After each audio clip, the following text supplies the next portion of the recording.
Ya, kita langsung ke slide pertama aja. Yang pertama aja, jangan ke food and love dulu deh. Yang pertama. Ya, title kita hari ini adalah How Foods Affect Our Life ya. Mempengaruhi sangat hidup kita. Kita akan lihat satu statistik.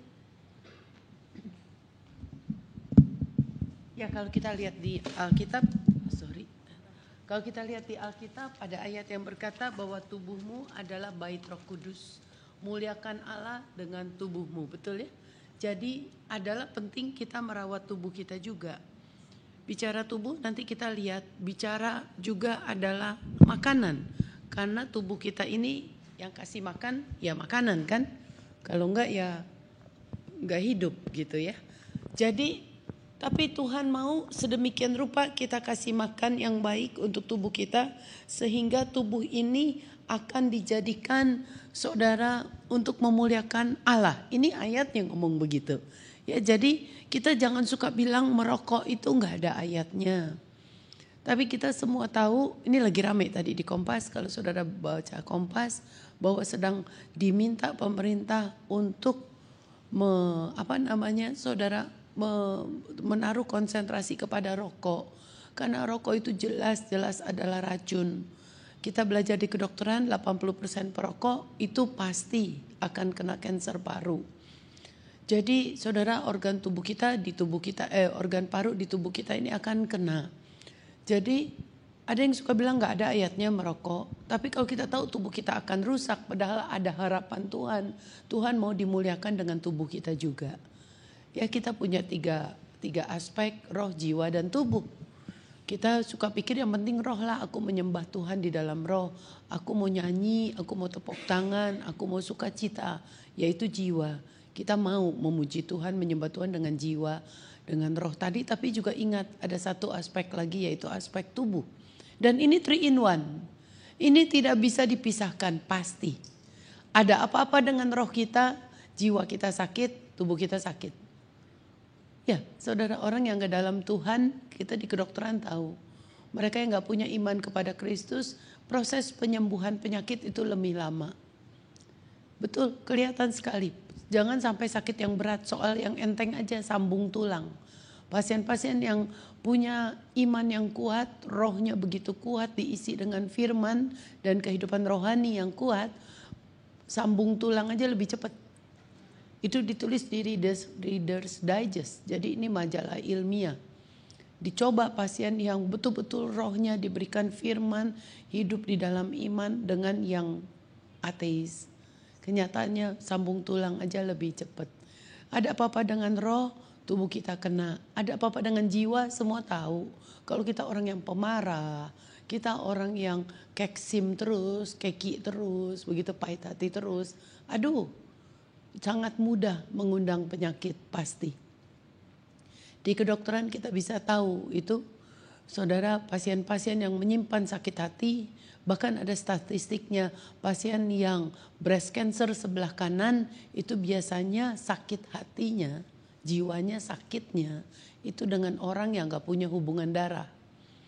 Biasanya suami, kakak ipar, adik ipar, mertua, mantu, begitu ya. Gak ada hubungan darah. Breast cancer sebelah kiri biasanya sakit hatinya, saudara, dengan orang yang punya hubungan darah. Misalnya mama kandung, papa kandung, adik kandung, anak kandung, begitu ya. Ada beberapa pengecualian, tapi kebanyakannya adalah ini. Poin saya adalah ada hubungan saudara sakit jiwa dengan sakit di tubuh ini, betul ya? Sakit jiwa, stres sedur aja, yang enteng aja. Kita stres terus, lambung kita penuh nih dengan asam lambung, kita sakit mah.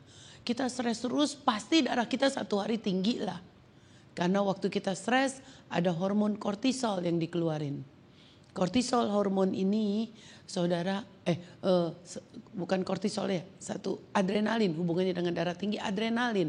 Waktu adrenalin keluar kita marah melulu, kita gak bisa tenang, pembuluh darah kita sempit, tekanan darah kita tinggi. Menarik sekali. Atau kortisol tinggi, waktu kortisol kita tinggi, kita stres, terus stres, marah, terus gak bisa terima situasi, gak bisa terima suami, istri, orang lain, anak gitu. kortisol hormon kita tinggi. Waktu kortisol hormon ini tinggi, saudara, sel darah putih kita teler. Sel darah putih ini bicara imun sistem. Waktu sel darah putih kita teler, imun sistem kita lemah, tentu segala macam penyakit boleh pilih, silakan datang. Menarik sekali, makanya ada ayat yang bilang hati yang gembira adalah obat yang manjur, semangat yang patah, keringkan tulang. Kalau kita semangat kita patah terus, apa-apa males, depresi, kortisol hormon ini tinggi. Waktu kortisol hormon ini tinggi, saudara punya cairan sendi sedikit, kering. Jadi kalau naik tangga peletok. Atau sekarang udah kaku semua peletok gitu. Dia kegesek terus, lama-lama suruh ganti pelat deh. Suruh ganti pelat 200 juta loh. Saudara, menarik sekali. Cuma keksim lulu begitu. Jadi saudara, Alkitab udah ngomong betul. Semangat yang patah keringkan tulang. Ada hubungan orang yang artritis, yang sendinya kering. Saudara dengan orang yang keksim terus. Kapan-kapan kita bicara ini di sesi berikut, seri emosi. Kalau saudara ada yang merasa perlu, di depan ada CD. Saudara bisa cari di seri emosi ini yang bestseller. Emotional part of a the complete series of emotional health. Setiap orang ada hubungan, banyak sekali orang yang berhubungan dengan, berperang dengan area emosi ini. Tapi kita mau bicara, food sangat mempengaruhi emosi. Ada yang bilang, iya gue tahu, kalau gue keki terus, gue darah tinggi, gue serangan jantung, gue cancer. But how? Kalau pendeta bilang, usir tuh setan marah-marah. Usir tuh setan depresi, setan dengki, setan iri. Terus diusir kan, dibantu pendeta doa kan. Saudara, kalau bisa penyebabnya setan marah-marah tuh setan, bisa dong. Ada setan kan kerjanya merusak, bikin kita marah-marah, depresi, semangat kita patah. Tapi kalau penyebabnya setan, diusir keluar nggak, Bu? Pak? Kalau penyebabnya setan diusir keluar nggak? Keluarlah. Nih kita mau peringati Paskah. Karena Yesus telah mati. Dan setelah itu dia bangkit. Otoritas dikembalikan atas kita untuk injak ular dan kalajengking. Amin. Kuncinya Yesus mati dan Yesus bangkit. Sehingga otoritas kembali ada atas kita untuk injak ular dan kalajengking. Kalau penyebabnya setan, gak usah takut. Otoritas sudah ada pada kita. Amin. Kuncinya dia mati dan dia bangkit. Semua sudah menjadi beres. Otoritas kembali ke atas kita. Setan akan pergi. Ada ayat yang berkata juga, roh yang di dalammu jauh lebih besar dari apapun. Amin. Yes.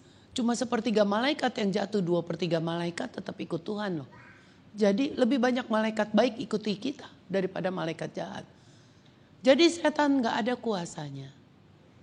Jadi kalau memang penyebabnya setan marah-marah, saudara dengki, iri, depresi tadi, ditengking pasti keluar. Kalau nggak keluar juga, jangan-jangan penyebabnya bukan setan.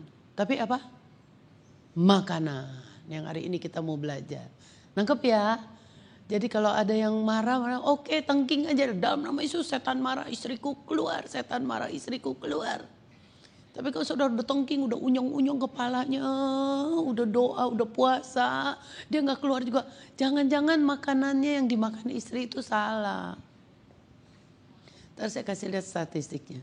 Saudara, ada satu siklus betapa makanan sangat mempengaruhi emosi kita. Kenapa? Kan judulnya tadi How Food Affect Your Life. Termasuk bicara kehidupan, bicara hubungan nih. Ya kan, hubungan. Berantem melulu, sakit hati melulu atau enggak? Kenapa emosi kita sangat dipengaruhi itu? Karena usus ini definisinya adalah the seat of the emotion. Ya, nanti di sesi kedua kita mungkin bisa lebih banyak bicara ini. Yang pertama bicara tubuh dulu, tapi saya kasih bocoran sedikit. Betapa akan sangat mengaruhi seluruh kehidupan kita. Usus ini tempatnya emosi. The seat of the emotion. Di usus. Saudara, makanya suka orang Inggris bilang, what is your gut feeling? Apa perasaanmu hari ini? Pakai gut, G-U-T. G-U-T itu usus. Intuisi juga ada di usus. Mau kita smart, mau tajam, mau sensitif atau enggak dengan Tuhan, dengan bisnis. Follow your gut feeling. Ikuti feeling di usus. Makanya makanan penting. Karena usus kita sangat dipengaruhi oleh makanan. Karena makanan kita nyemplung di usus kan Bu. Saudara makan salah, ususnya ngamuk melulu kita. Percayalah. Kalau gambarnya kayak tadi banyak sayur, banyak buah, saudara makan itu bukan suruh jadi vegans, bukan. Kita bukan vegetarian, kita bukan vegans. Tuhan gak ciptakan kita herbivora. Tuhan ciptakan kita omnivora. Pemakan segala tuh. Jadi segala-gala dimakan sih. Itu Pak. Itu terjemahannya salah. Artinya makan binatang juga, makan sayur buah juga. Kalau karnivora makan binatang daging doang. Kalau herbivora makan sayur doang. Kita makan dua-duanya. Tapi karena ususnya panjang banget. Jadi tennya kita lebih ke herbivora. Artinya makan sayurnya mesti lebih banyak Pak. Bukan dagingnya. Kalau Anda makan dagingnya lebih banyak, ya kayak singa lah. Ngamuk melulu. Tapi ngantuk melulu. Ih udah males, marah melulu lagi. Nah tuh singa tuh. Gesitnya kapan? Kalau ada makanan. Kalau ada makanan dia bangun dah. Betul kan singa. Tapi kebanyakannya dia tidur. Menarik sekali. Itu singa loh. Didesain tubuhnya seperti singa. Udah ngantuk melulu. Singa ususnya padahal lebih pendek. Ginjalnya lebih besar. Levernya lebih besar. Untuk metabolize daging. Untuk metabolize protein terlalu banyak. Dikasih Tuhan ginjal lebih besar, lever lebih besar, ususnya lebih pendek supaya cepat keluar tuh daging. Gak boleh lama-lama di tubuh. Dikasih empedu lebih banyak untuk cerna daging terlalu yang banyak. Supaya gak kolesterolnya tinggi. Nah manusia gak punya ginjal segede singa, gak punya lever segede singa, gak punya usus sependek singa. Usus kita panjang kan. Gak punya empedu sebanyak singa untuk cerna lemak. Gak punya gigi taring sebanyak singa. Singa kan giginya taring semua. Kita gigi taringnya cuma 2 di atas 2 di bawah. Kalau mau makan sayur, kalau mau makan kayak singa, problem gak sekarang? Problem. Ginjal kita jebol, lever kita toksik, kolesterol kita pada tinggi, dan seterusnya. Nangkep ya, ini basic. Kenapa makanan mempengaruhi? Karena organ tubuh kita ikuti apa kata manufacturer. Yang menciptakan tubuh kita, pabriknya itu adalah Tuhan. Si produksinya ini adalah, produsernya adalah Tuhan. Jadi ikuti, kalau Tuhan bilang hendaklah ini yang jadi makananmu, ya kita makan. Siapa dia kata Tuhan? Sejak awal penciptaan manusia, Tuhan berkata kepada Adam dan Hawa, hendaklah tumbuh-tumbuhan berbiji dan pohon-pohonan yang buahnya berbiji. Jadi apa tuh? Biji-bijian. Ya jagung, ya kedelai, ya kacang hijau, ya kacang merah, kacang panjang, kacang buncis, sampai ke petai-petai. Saudara, petai itu bagus. Pokoknya biji-bijian deh. Saudara, petai itu buat bersihin darah kita dari logam berat sebenarnya. Kapan-kapan kita bicara ke arah masak nanti. Saudara, petai. Pokoknya biji-bijian. Sampai pohon-pohonan yang bawahnya berbiji. Cerita buah-buahan. Mau anggur, ara, delima. Seperti kata Tuhan kepada orang Israel. Kau akan sampai di satu negeri yang penuh dengan anggur. Iya, madu susu iya. Ini lagi ngomong biji buah-buahan. Madu susu aja yang diingat. Itu iya, tapi lagi ngomong buah-buahan nih. Negeri yang penuh dengan gandum, jelai itu jali, barley. Banyak kan bubur jali, barley drink, luar biasa. Itu biji-bijian, gandum, jelai. Orang tua kita yang dulu yang kuat tuh makannya jali. Gladiator Roma sebelum lawan banteng, dia pastikan dia makan jali. Tahu ya jali? Ada pasar kan di sini. Cari jali. Jali itu jelai bahasa Alkitabnya. Barley. Waktu Yesus bikin mujizat 5 roti 2 ikan, bahasa Inggrisnya bilang 5 small barley breads. Roti jelai. Ada tuh, saya pernah lihat di Tanjung Duren, toko roti namanya, dia jual barley bread. Anda cari di supermarket di Sogo biasanya ada. Barley bread. Ikuti di zaman Alkitab. Waktu Yehezkiel harus berdoa puasa 430 hari lamanya. 390 hari miring ke kiri terus. Lebih dari setahun tuh Pak. Miring ke kiri terus. Kira-kira capek gak? Capek banget. Miring ke kiri terus.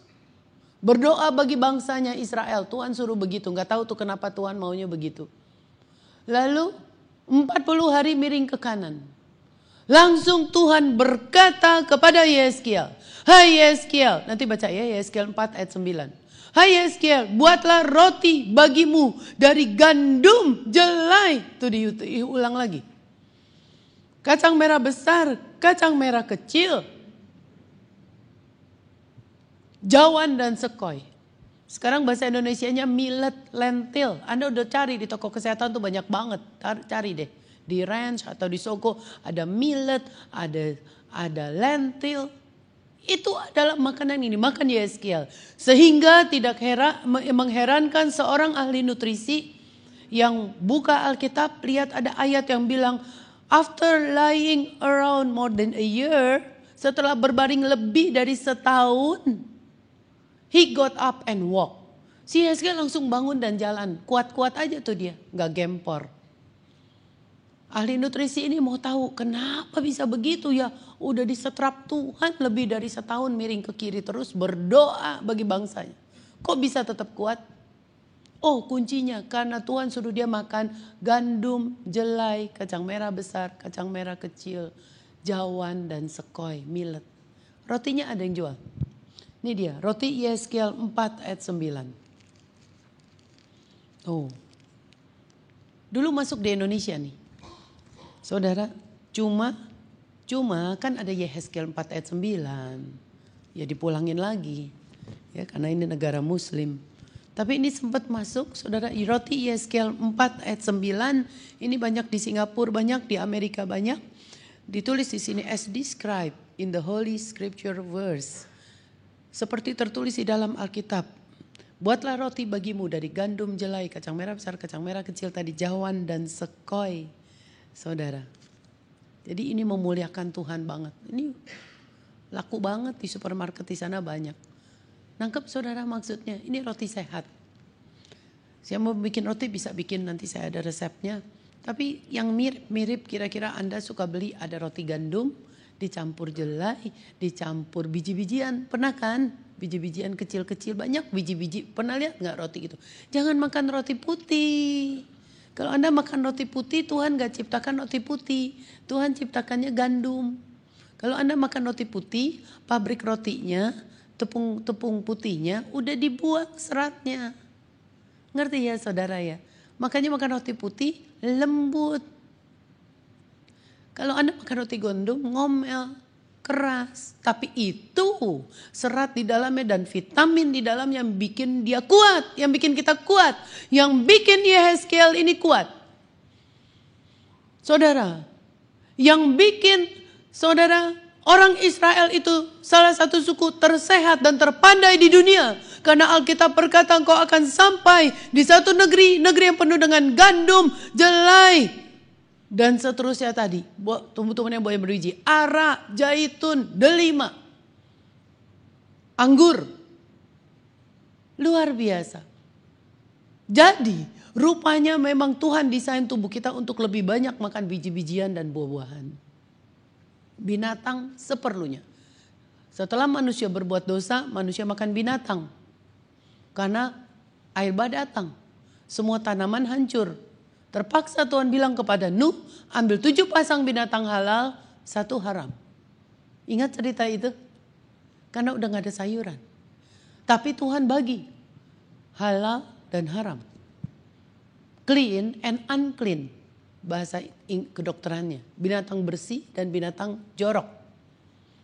Dari sini karena tubuh kita bait Allah, kita tahu yang jorok bukan buat kita makan lagi. Burung gagak, burung hantu, jorok. Karena ditetapkan makan bangkai. Jelas saudara gak makan burung gagak, burung hantu. Anda makannya puyuh, ayam. Ngerti ya saudara? Itu di udara, di ini juga ada, di darat. Saudara gak boleh makan yang jorok. Yang kaki 4. Ke burung hantu saudara senyum-senyum, iya gak bakalan gue makan itu. Tapi yang di darat saudara kelupaan karena enak banget. Babi, anjing, kucing, tikus. Itu satu deretan yang unclean. Habis Sinja ya nyesel deh saudara. Babi, anjing, kucing, tikus, beruang. Saudara, musang. Itu daerah yang toksik. Nanti kalau keburu kita bahas di sesi kedua. Menarik sekali. Sayangnya kita keturunan orang Canton, nenek moyang kita bilang begitu sih ya. If it flies in the air and it is not an airplane, selama itu bukan kapal terbang, eat it, makan. Terus Tuhan buru-buru bilang sama Musa, Musa enak aja, nggak boleh. Kata Tuhan, bilang semua yang di udara boleh kamu makan. Tapi yang makan bangkai nggak boleh. Setuju ya? Burung gagak, burung elang, burung hantu enggak. Ayam oke, puyuh bagus. Bebek oke, asal kulitnya dibuang kata Tuhan. Menarik sekali. Di darat Tuhan bikin lagi. Sementara orang Canton bilang, if it has 4 legs and it is not a table, selama itu bukan meja, bangku, eat it. Tuhan bilang, Musa enak aja, nggak boleh kata Tuhan. Yang kaki 4 hanya yang berkuku belah secara anatomi. Dan mama biak saja yang kamu makan. Nggak boleh. Saya ngomong gini di Manado, dia berdiri langsung. Tenang Bu Dokter, ntar saya belah-belahin kukunya. Ntar pulang saya belah-belahin karena sih dia tahu saya mau ngomong kemana. Pokoknya ntar saya belah-belahin. Ini secara anatomi Tuhan bikinnya berkuku belah. Dan mama biak itu artinya binatang itu clean, makannya grass, rumput. Bukan makan bangkai. Nangkep saudara maksud? Bukan makan sampah. Bukan vakum cleaner dia. Menarik sekali. Ini di area yang rada sulit. Ini muka saudara udah tek-tek. Kayaknya gue udah tahu udah kira-kira mau kemana. Untuk itu Tuhan di ayat ini dia lebih detail bilang. Unta mama biak tapi gak kuku belah. Gak boleh. Kelinci kayaknya bersih loh. Mama biak kan.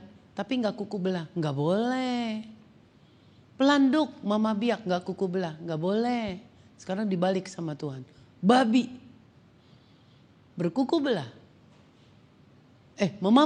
Berkuku belah benar. Tapi tidak mama biak, tidak boleh kamu makan. Menarik, ada batasan. Ada batasan. Sapi mama biak dan berkuku belah boleh. Domba yang dimakan Yesus berkuku belah dan memamah biak. Boleh. Makanya gak ada ayat Yesus lagi manggang babi dengan murid-muridnya. Saudara pernah nemuin Yesus lagi manggang babi? Gak ada. Ada babi dipakai Tuhan Yesus untuk apa? Bukan buat dipanggang. Untuk buang setan-setan. Ini menarik nih saudara. Iya, itu secara anatomi memang kukunya double hoof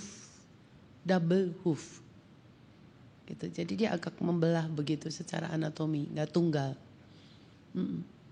Double hoof, nama bahasa Inggrisnya double hoof. Jadi Tuhan udah kasih karakteristik di binatang supaya kita bisa kenali. Dari situ kita tahu kalau berkuku belah dia makannya bersih, dia makannya baik, dia bukan makan bangkai. Menarik sekali saudara. Mau terusin soal binatang atau kita ngomong yang lain? Udah tanggung ya. Mau ya? Kita ngomong sedikit aja renungan ya. Menarik sekali. Sekali lagi ya, saudara jangan marah dulu. Ini bukan soal hidup mati. Bukan soal masuk surga nggak masuk surga. Kalau saudara mau makan babi terus, sok aja kata Tuhan. Mau makan burung gagak, burung elang, makan aja. Makan binatang yang toksik, yang jorok. Silakan. Mungkin tetap kita masuk surga. Tapi betul, masuk surganya kecepatan. Tuhan bilang ya ampun tugas lu belum kelar, istri lu belum bisa apa-apa, itu anak belum apa-apa kamu urus, belum mencapai destiny, kenapa kamu di sini? Sih, bicara quality of life. Bisa aja saudara silahkan mau hidup ngerokok kayak minum bir kayak makan babi kayak makan segala lah.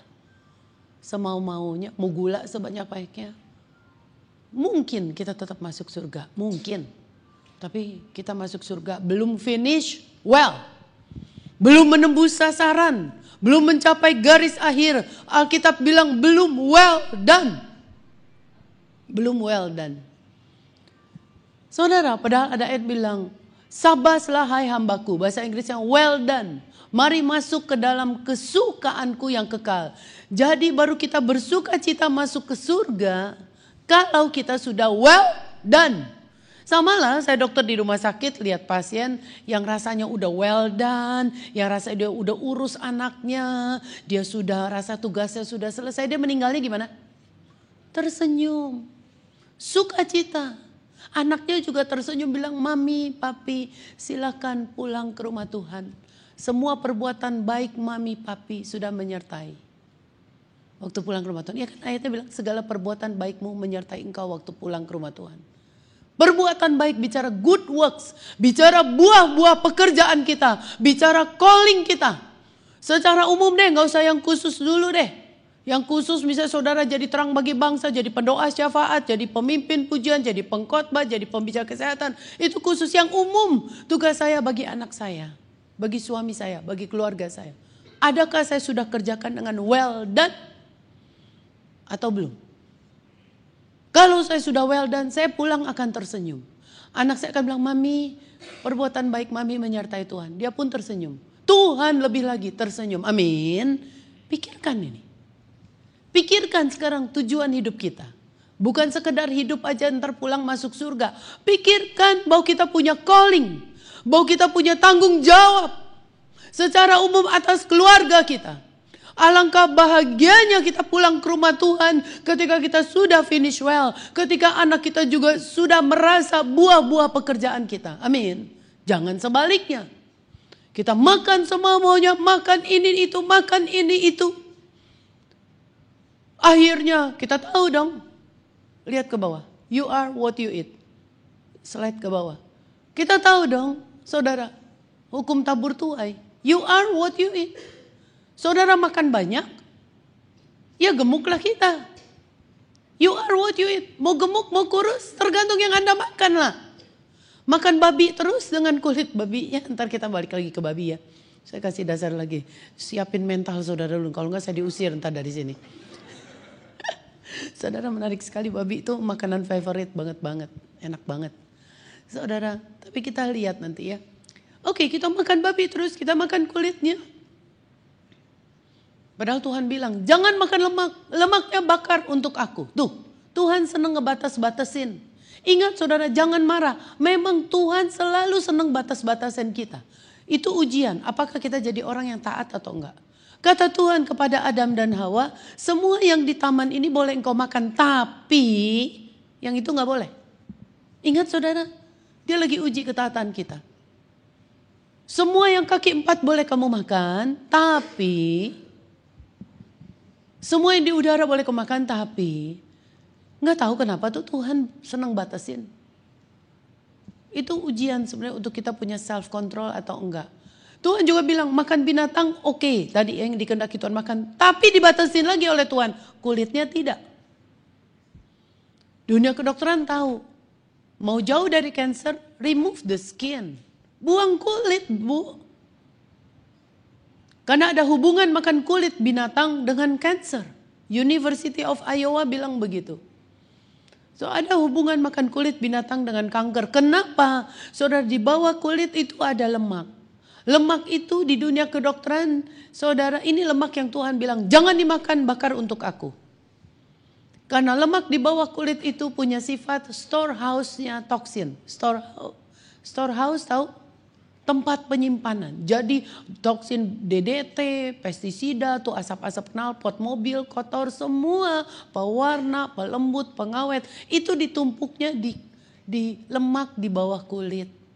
Dan lemak yang menutupi jeroan organ dalam.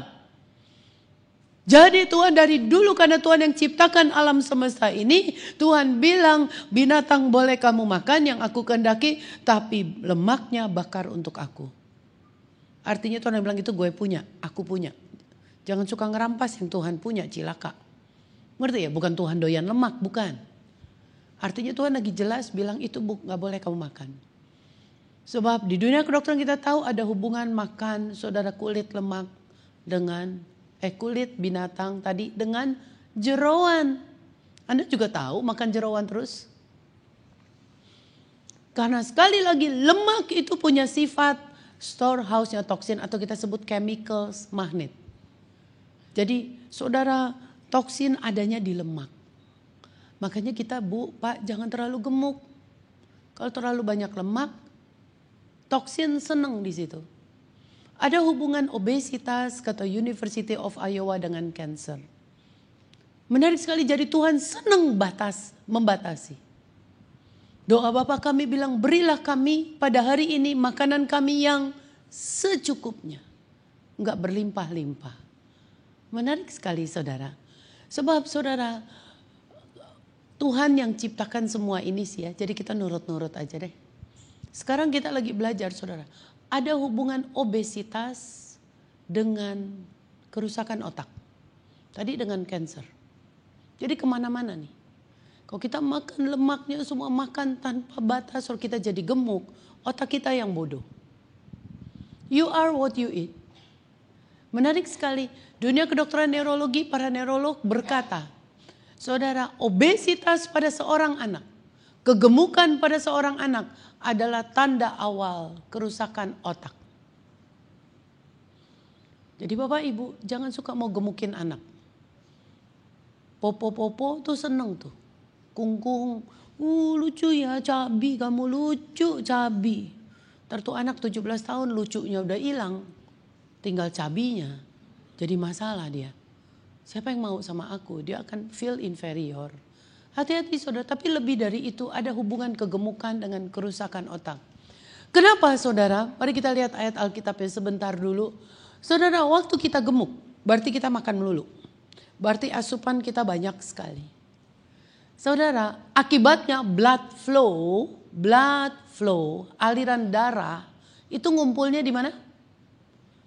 Ngumpulnya di sini, di usus. Kalau aliran darah ada di sini berarti blood flow ke otak kurang. Kalau blood flow ke otak kurang, aliran darah ke otak kurang, padahal darah itu membawa makanan dan membawa oksigen. Kira-kira apa akibatnya anak kita atau kita? Bodoh, ngantuk terus. Lemes, otak kita rusak, brain damage. Banyak sel-sel otak ini mati karena blood flow-nya ke sini kurang. Adanya di sini terus. Kalau kita bicara rohani, saudara tidak akan jadi orang yang peka dengan firman Tuhan. Kita tidak tahu, baca ayat gak ngerti, semua gak ngerti. Padahal Tuhan bilang iman timbul dari pendengaran oleh firman. Tanpa saudara kuat dengan firman tidak ada iman. Iman cuma bisa timbul dari firman. Tapi ini cara musuh, bikin kita banyak makan. Sehingga otak kita tumpul, sehingga kita tidak bisa kuat membaca firman dan menanti-nantikan Tuhan. Iman kita kandas. Ini secara rohani. Tapi secara tubuh, otak ini rusak. Belum tua, tapi kita seperti orang tua. Banyak orang usia baru 40 tahun, tapi waktu di scan, otaknya seperti 70 tahun. Siapa orang itu? Yang sedang di scan seperti ini, Anda beli bukunya. Daniel Plan, Rick Warren. Rick Warren bersaksi. Dulu orang bilang, kamu gemuk, makanmu kurangin. Nanti kamu darah tinggi, nanti kamu diabetes. Because you are what you eat. Nanti kamu serangan jantung. Rick Warren gak ladenin. Tapi ketika satu hari Rick Warren di scan otaknya. Dia punya 2 teman baik, namanya Dr. Amin, itu penulis New York Times bestseller. Saya pernah ke gerejanya beliau, besar sekali. Saudara, memang orang ini luar biasa. Di tengah waktu dia sukses seperti itu, temannya Dr. Amin ini warn dia, peringati. Hati-hati, kamu dengan sukses besar, jaga makanmu. Kalau kamu terlalu besar begini terus, nanti kamu darah tinggi. Dia nggak ladenin. Nanti kamu diabetes, dia nggak pusing. Tapi ketika temannya dokter Amin scan dia dengan satu alat namanya SPECT scan. SPECT.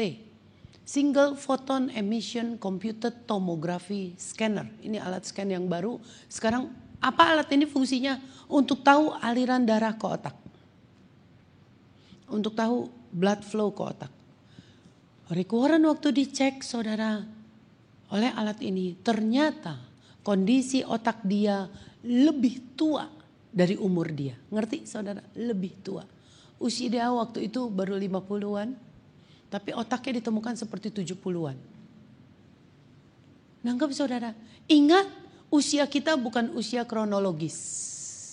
Usia kita, tahu ya usia kronologis ya? Bapak umur berapa? Ibu deh, ibu umur berapa? 36 ya? 36 masih muda nih. Tapi waktu di SPECT scan tadi cek blood flow, ya otak ibu kok kayak 63. Masuk akal. Misalnya ibu gak bisa berhenti, makan terus. Jadi aturan aliran darah inilah ada di sini, dipinjem ke sini toh. Terus ada di sini. Otak ini gak dapat oksigen, cepet tua. Jadi ibu 36 tahun tandanya ini lupa, itu lupa. Baca ayat gak hafal-hafal. Cobain deh, ibu baca satu hari satu ayat. Nanti hari Minggu 7 ayat kan, setor sama Pak Gembala. Pak Gembala yang mana? Coba 7 ayat, rasa susah gak? Kalau rasa susah, jangan-jangan otak kita udah banyak yang damage. Sel otaknya. Termasuk anak kita gak bisa hafal-hafal. Pelajaran sekolah. Karena aliran darah ke otaknya ke sini kurang. Karena anak ini makan terus dan makan yang Tuhan larang makan. Tuhan punya maksud ketika Tuhan bilang ini jangan dimakan, yang ini dimakan, yang jangan dimakan pasti Tuhan tahu. Ini susah sekali di digest, susah dicerna, betul ya? Pasti karena Tuhan yang ciptain usus kita, jadi dia tahu mana yang bagus, mana yang enggak. Jadi Rick Warren ini ditemukan saudara otaknya seperti 70-an tahun. Dia mulai mikir. Kenapa? Karena perhatikan ini sedikit susah. SPECT scan yang normal, hasil tes diagnostik ini kalau hasilnya normal, ya misalnya kayak USG semuanya normal, itu adalah milik dari pasien-pasien atau orang-orang. Kalau normal nih ya, artinya blood flow-nya normal. Adalah milik dari siapa? Dari pasien-pasien atau orang-orang yang kalau bikin keputusan smart. Smart decision. Ngerti saudara? Orang yang hasil di scan ini hasilnya normal. Itu kelihatan tuh. Itu adalah milik dari orang-orang yang memang ketahuan. Bikin smart decision.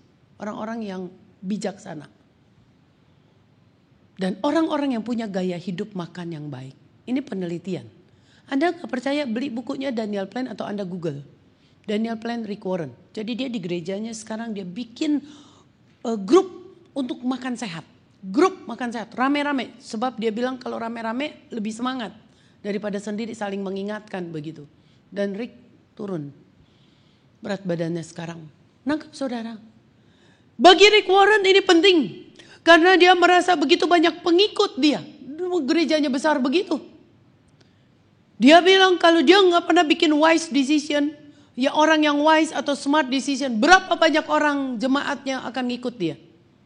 Nangkep saudara. Gara-gara begitu dia baru bisa. Dulu dia bilang darah tinggi. Kemudian dia gak peduli. Tapi ketika dia bilang. Kalau kamu terus hidupmu begini. Kamu gak bisa buat smart decision.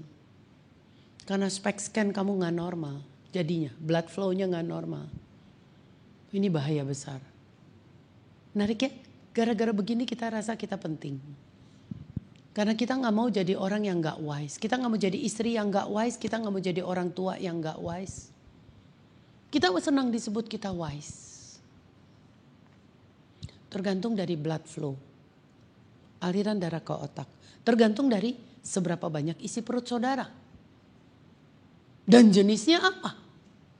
Quantity and quality. Kalau Anda terus banyak makan, saudara, Itu yang tadi bilang kerusakan otak. Anak-anak yang gemuk, anak-anak yang lama-lama gak bisa berkembang di sekolah. Kasihan Bu, kasihanilah anak-anak kita. Makanya penting sekali kita belajar makanan apa yang kita perlu berikan kepada mereka. Ditambah anak itu emosinya buruk.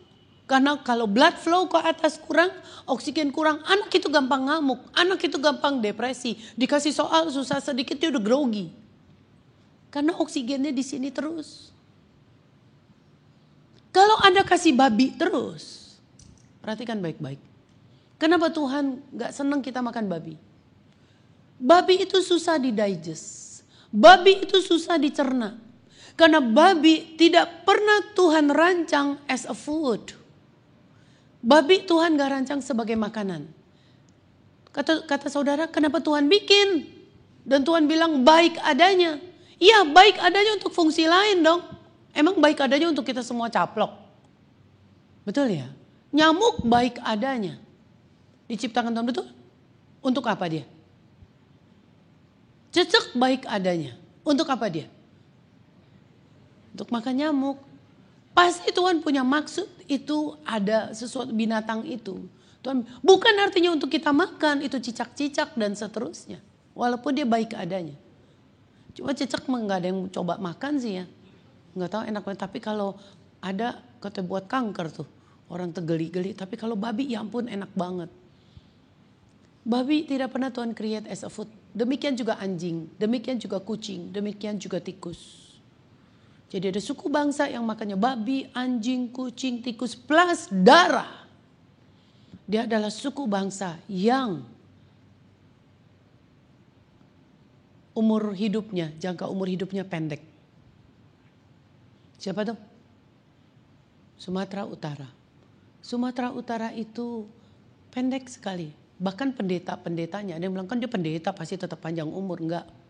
Pendetanya di 50-60 tahun meninggal. Statistik ya, ada yang panjang umur juga. Tapi statistik kebaikan lihat. Saudara, kenapa? Mereka makan babi, anjing, kucing, tikus. Maksud saya, walaupun mereka hamba Tuhan, tapi mereka tidak mengikuti semua kebenaran Tuhan. Termasuk kebenaran di makanan. Mereka merokok dan mereka makan darah. Alkitab berkata jangan makan darah. Jelas sekali Tuhan bilang. Siapa darah?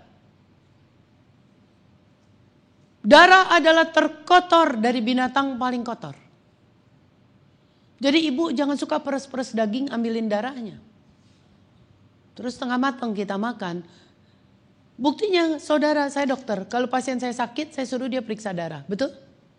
Kalau dia ngeyel, kenapa sih dok saya sakitnya demam, dokter suruh aku periksa darah. Karena aku demam. Saya akan bilang nanti di darah itu mula aku temukan kenapa engkau demam. Aku baru bisa tahu. Dari mana tahu darah toh? Darahnya dibiak di laboratorium kan. 2 hari lagi dia datang, nah ini dia Salmonella typhi. Yang bikin kamu demam tifus. Oh ini demam berdarah, positif, virusnya ada, dengue viralnya. Pantesan dia demam berdarah. Dari mana saya tahu? Waktu dia biak darah. Berarti darah adalah pengangkut mikroorganisme. Jadi toksik, kotor, pengangkut virus, kuman dan sebagainya. Maka Tuhan bilang jangan makan darah. Tapi ada suku bangsa yang senang sekali udah masaknya babi, anjing lalu dipakein darah. Saudara, itu akan mempengaruhi hidupnya. Selain itu, selain umur mereka lebih pendek, mempengaruhi juga karakter. Saya akan ceritain, ini menarik sekali. Bapak rohani saya, pokoknya you are what you eat lah. Bapak rohani saya ini udah tua 81 tahun, meninggal di 87 tahun. Nah ini nih orang yang umurnya panjang dengan kekayaan kehormatan di tangan kirinya. Umur panjang di tangan beliau di tangan kirinya kekayaan kehormatan. Dia memberi prakata di buku saya, nanti Anda lihat Brain Belly. Dia juga yang cerita kita nih 3 in 1, saling mempengaruhi. Waktu dia meninggal di 87 tahun ya, dia masih drive dari New York ke Florida, dia masih terbang sendirian, dia masih bikin buku 4. Karena dia jaga yang baik yang masuk ke dalam mulutnya, karena dia tahu ini, you are what you eat. Dia mau menggenapi janji Tuhan, umur panjang di tangan kananku, tapi di tangan kiriku aku masih kaya dan terhormat, dia masih produktif. Singkat cerita, satu hari kakaknya adalah custom officer di satu airport, petugas custom. Tahu ya petugas custom, kita pergi ke luar negeri, bawa koper, kan ada batasan tuh. Abon gak boleh, daging gak boleh, ikan asin gak boleh, begitu kira-kira ya. Lalu dia tanya, nation mana yang paling stubborn? Bangsa mana yang paling susah diatur? Gak boleh bawa abon, gak boleh bawa ikan asin gitu kira-kira. Anda jawab ya, Indonesia ya. Udah gitu religius lagi kita ditumpangin tangan, dalam nama Yesus lewat, butakan matanya, lewat. Saudara pikir ini karakter bukan sih? Hati-hati loh, hati-hati. Jangan salah gunakan nama Yesus. Mentang-mentang dia juru selamat. Ingat, dia bukan cuma juru selamat, tapi dia adalah Tuhan dan juru selamat. Sekedar juru selamat kita sering perlakukan dia jadi kayak kacung. Tolongin jagain ya Tuhan, butain ya matanya ya Tuhan. Ingat dia Tuhan, dia punya peraturan yang harus kita ikuti. Kita harus tunduk kepada pemerintah. Jadi dia tanya, nation mana yang stubborn? Dia gak kenal Indonesia, tapi dia jawab secara umum. Dengarkan yang dia jawab.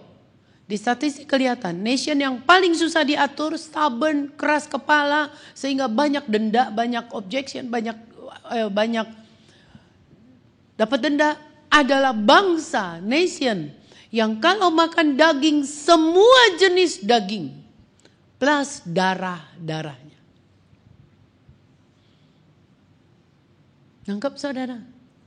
Jadi udah makan anjing, kucing, apa aja deh pokoknya daging lah, binatang lah. Plus darah. Custom officer lain ngangguk-ngangguk, mengiyakan, mengaminkan, benar. Di catatan itu ada.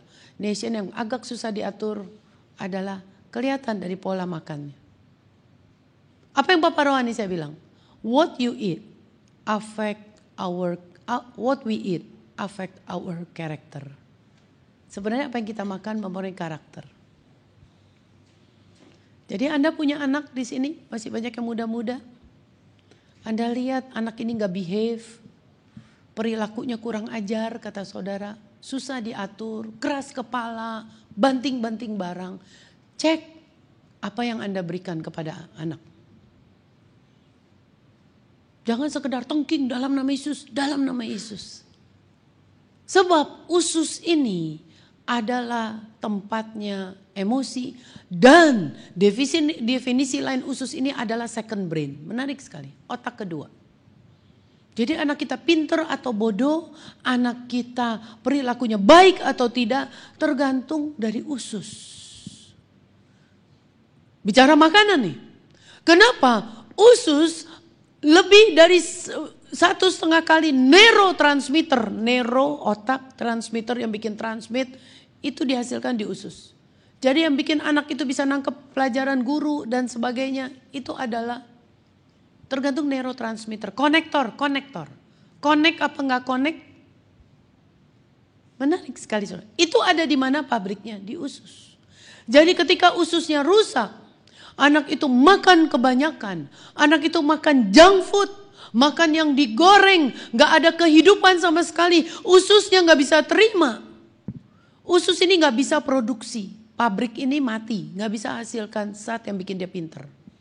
Menarik sekali, maka dia disebut second brain. Emosi juga sama. Usus ini adalah penghasil saudara zat-zat yang menghasilkan ketenangan. Perhatikan baik-baik ya, ini agak sedikit susah secara anatomi, tapi Anda jadi senang. Dokter Anda gak ngomong.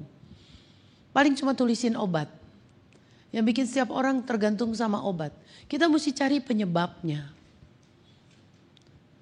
Anda tahu usus itu adalah saudara pabrik penghasil zat penenang. Kalau saya ada pasien datang, dok gak tenang dok, aduh saya lagi ketakutan terus. Ya udah, saya tulisin dia Valium. Siapa Valium? Adalah benzodiazepin, golongan atas besarnya. Di mana pabriknya? Sebenarnya usus kita pabriknya. Jadi selama ibu bapak makan yang benar, dia akan hasilkan benzodiazepin, diazepam.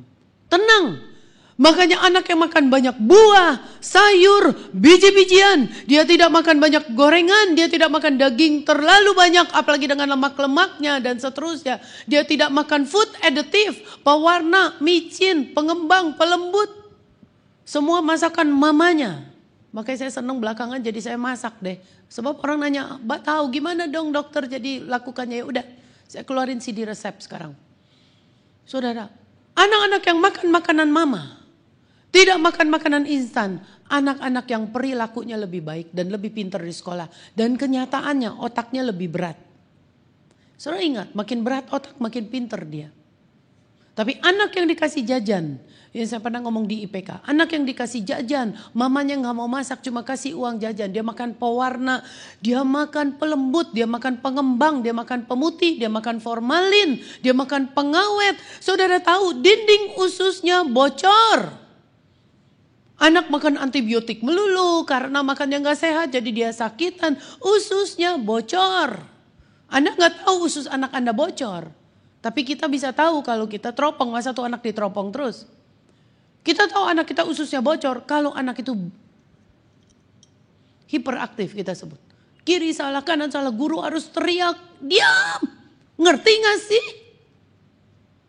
Terus dia kaget dia diam. Tapi gak lama lagi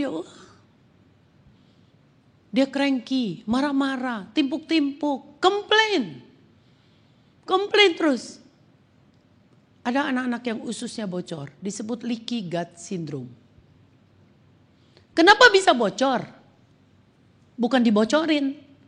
Tapi ketika anak ini makan warna penghijau, pewarna, kue sifon hijau, bukan lagi dari daun pandan kalau tukang jualan, tapi dari pewarna makanan. Syukur kalau food grade. Grade-nya masih food biar pewarna bukan daun suji. Tapi seringkali pewarna batik. Formalin. Yang banyak di mie. Anda tahu mie kita? Mie kita itu luar biasa. Emang enak saudara makan mie itu kenyal sekali. Tapi Kompas menemukan. Kalau Kompas sudah menulis saudara itu biasanya betul ya. Dia akurat. Saya mau bacain saudara siapa bakmi ini. Ini kita masuk ke hari-hari. You are what you eat. Saudara, bakmi kita lain dengan bakmi Jepang. Kalau Anda makan bakmi di Jepang, makan bakmi Jepang namanya soba. Saudara pernah makan soba? Orang Indonesia nggak suka sebab keras. Kata saudara nggak empuk ya. Kalau mie kita lembut kayak karet lagi. Ada mie karet tuh. Kalau ditarik gak putus-putus. Betul saudara? Harusnya gak begitu. Tapi kalau mie saudara ditarik sampai gak putus-putus. Saudara hati-hati. Berarti ada sesuatu yang ditaruhkan. Ada yang namanya formalin, ada yang namanya boraks. Sebentar ya saya bacain apa yang Kompas tuliskan. Siapa dia formalin ini? Formalin tadi ya yang bikin awet dan sebagainya. Jadi saudara, ditemukan satu orang ini, coba bisa ada yang bantu gak? Saya lagi cari kertas kecil-kecil saya. Supaya saudara tertarik kalau saya bacain. Hati-hati ini lagi rame. Kan semalam baru. Ada yang nonton semalam? Semalam semua lagi diguyur formalin lagi. Ingat saudara ini akhir zaman. Alkitab bilang. Di akhir zaman manusia akan cinta uang dan kasihnya telah menjadi dingin. Ini dasar kenapa tukang-tukang itu menaruhkan segala macam sadis sekali. Karena menggenapi firman Tuhan yang berkata ini akhir zaman. Manusia akan cinta uang dan kasihnya telah menjadi dingin. Jadi dia tega-tega aja tuh tambahin. Saya belum ketemu nanti ya kalau ketemu. Atau ada gak di situ? Kayaknya di sini nih potongan kertas koran. Jadi saudara belum lama ini, baru berapa bulan ini saudara, saya tiba-tiba ingat ini. Baru berapa bulan ini ditemukan oleh Kompas, kenapa saudara tukang bakmi ini saudara tahu berapa hasilnya sehari? Dia bikin mie yang biasa kita makan.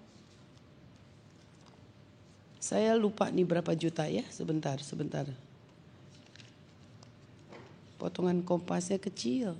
Kadang-kadang gini nih, orang nih saya bacain, ntar saya meleng suka ada yang ambil. Iya, nggak tahu dia buat. Nah ini dia. Aduh udah nuduh aja saya lagi. Nih ya, Kompas 7 Agustus tahun 2014. Petugas polisi di kantor Polsek Sukajadi, Bandung, Jawa Barat membuka karung-karung berisi 1.500 kg mie berformalin. Setelah menangkap BS 59 tahun, tersangka produsen dan pengedar makanan pengandung zat berbahaya itu. Rabu 5 Maret. BS mengaku mie buatannya dijual ke sejumlah pasar di Bandung dan meraup omset penjualan sekitar 10 juta rupiah per hari. Per hari 10 juta loh. Saudara mau bilang apa nih? Mau bilang apa? Macam-macam nih orang pendapatnya. Kalau saya bilang 10 juta sehari, Bapak mau bilang apa? Kalau 10 juta sehari, saudara yang kebayang apa nih? Cuan amat ya. 10 juta sehari sebulan berapa? 300 juta, itu pasti. Tapi kita pikirkan lagi, saya lebih berpikirkan. Kalau 10 juta sehari, padahal ini cuma bakmi yang murah banget. Bakminya murah kan, bakmi kan murah. 10 juta sehari berarti berapa banyak mulut yang makan. Soalnya gimana cancer gak banyak. Makin lama Darmais makin bingung. Mau diapain ini orang cancer? Gak sanggup mereka. Dan kebanyakan yang datang sekarang bukan orang-orang the have. Justru orang-orang yang pengetahuannya rendah, yang makan asal makan. Kalau orang yang well educated pasti mikir, ini apa? Ya, orang yang berpendidikan biasanya begitu. Kecuali orang ini rada bodoh, gak mau tahu, bodoh-bodoh amat. Atau dia diperbudak makanan. Pokoknya makan aja lah, enjoy life lah. Padahal dia gak enjoy life kalau begitu. Kalau dia cancer gimana dia bisa enjoy? Adalah justru yang datang ke Darmais, golongan yang low educated person. Orang itu gak bisa mikir, taunya makan. Mereka adalah mbak-mbak, tukang ojek, saudara, tukang-tukang di pinggiran. Mereka makan pakai ini. Jadi hati-hati saudara mie ini. Mie yang lembut saudara, yang ditarik panjang. Ya, dan kita suka sekali bakmi. Saya tahu orang Indonesia suka sekali bakmi. Satu hari saya ada di Toronto. Di satu gereja orang Indonesia banyak sekali. Dia bilang sama saya gini. Ini orang Indonesia, Bu Dokter, saya mau buka bakmi di Toronto. Di sini cuma ada saudara bakmi GM, gak gitu enak. Ya gak gitu enak lah, karena di sana kan pemerintahnya jagain banget. Tapi aku mau usaha, daripada aku kerja terus jadi koki sama bule, aku gak suka. Orang Indonesia di sini senang bakmi di Toronto. Jadi pulanglah ke Tanjung Duren. Nginep di rumah temannya yang pintar bikin bakmi.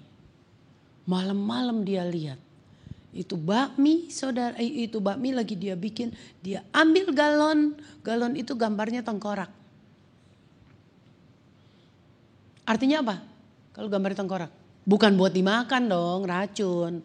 Dia tuang. Nggak salah. Dia tanya temannya, ini yang bikin bakmi Indonesia enak. Waduh, kita makan racun dong. Tenang aja kata dia, ini buat jual. Buat kita makan kita gak pakai gituan. Saudara, dia kaget luar biasa. Dan emang kebanyakan penjual gak makan apa yang dia jual. Banyak sekali penjual makanan gak makan apa yang dia jual. Mari saudara kita ikuti ayat Alkitab berkata, ujilah segala sesuatu, ambil yang baik. Uji dulu, prove all things. Saudara, menarik sekali, saudara disuruh uji.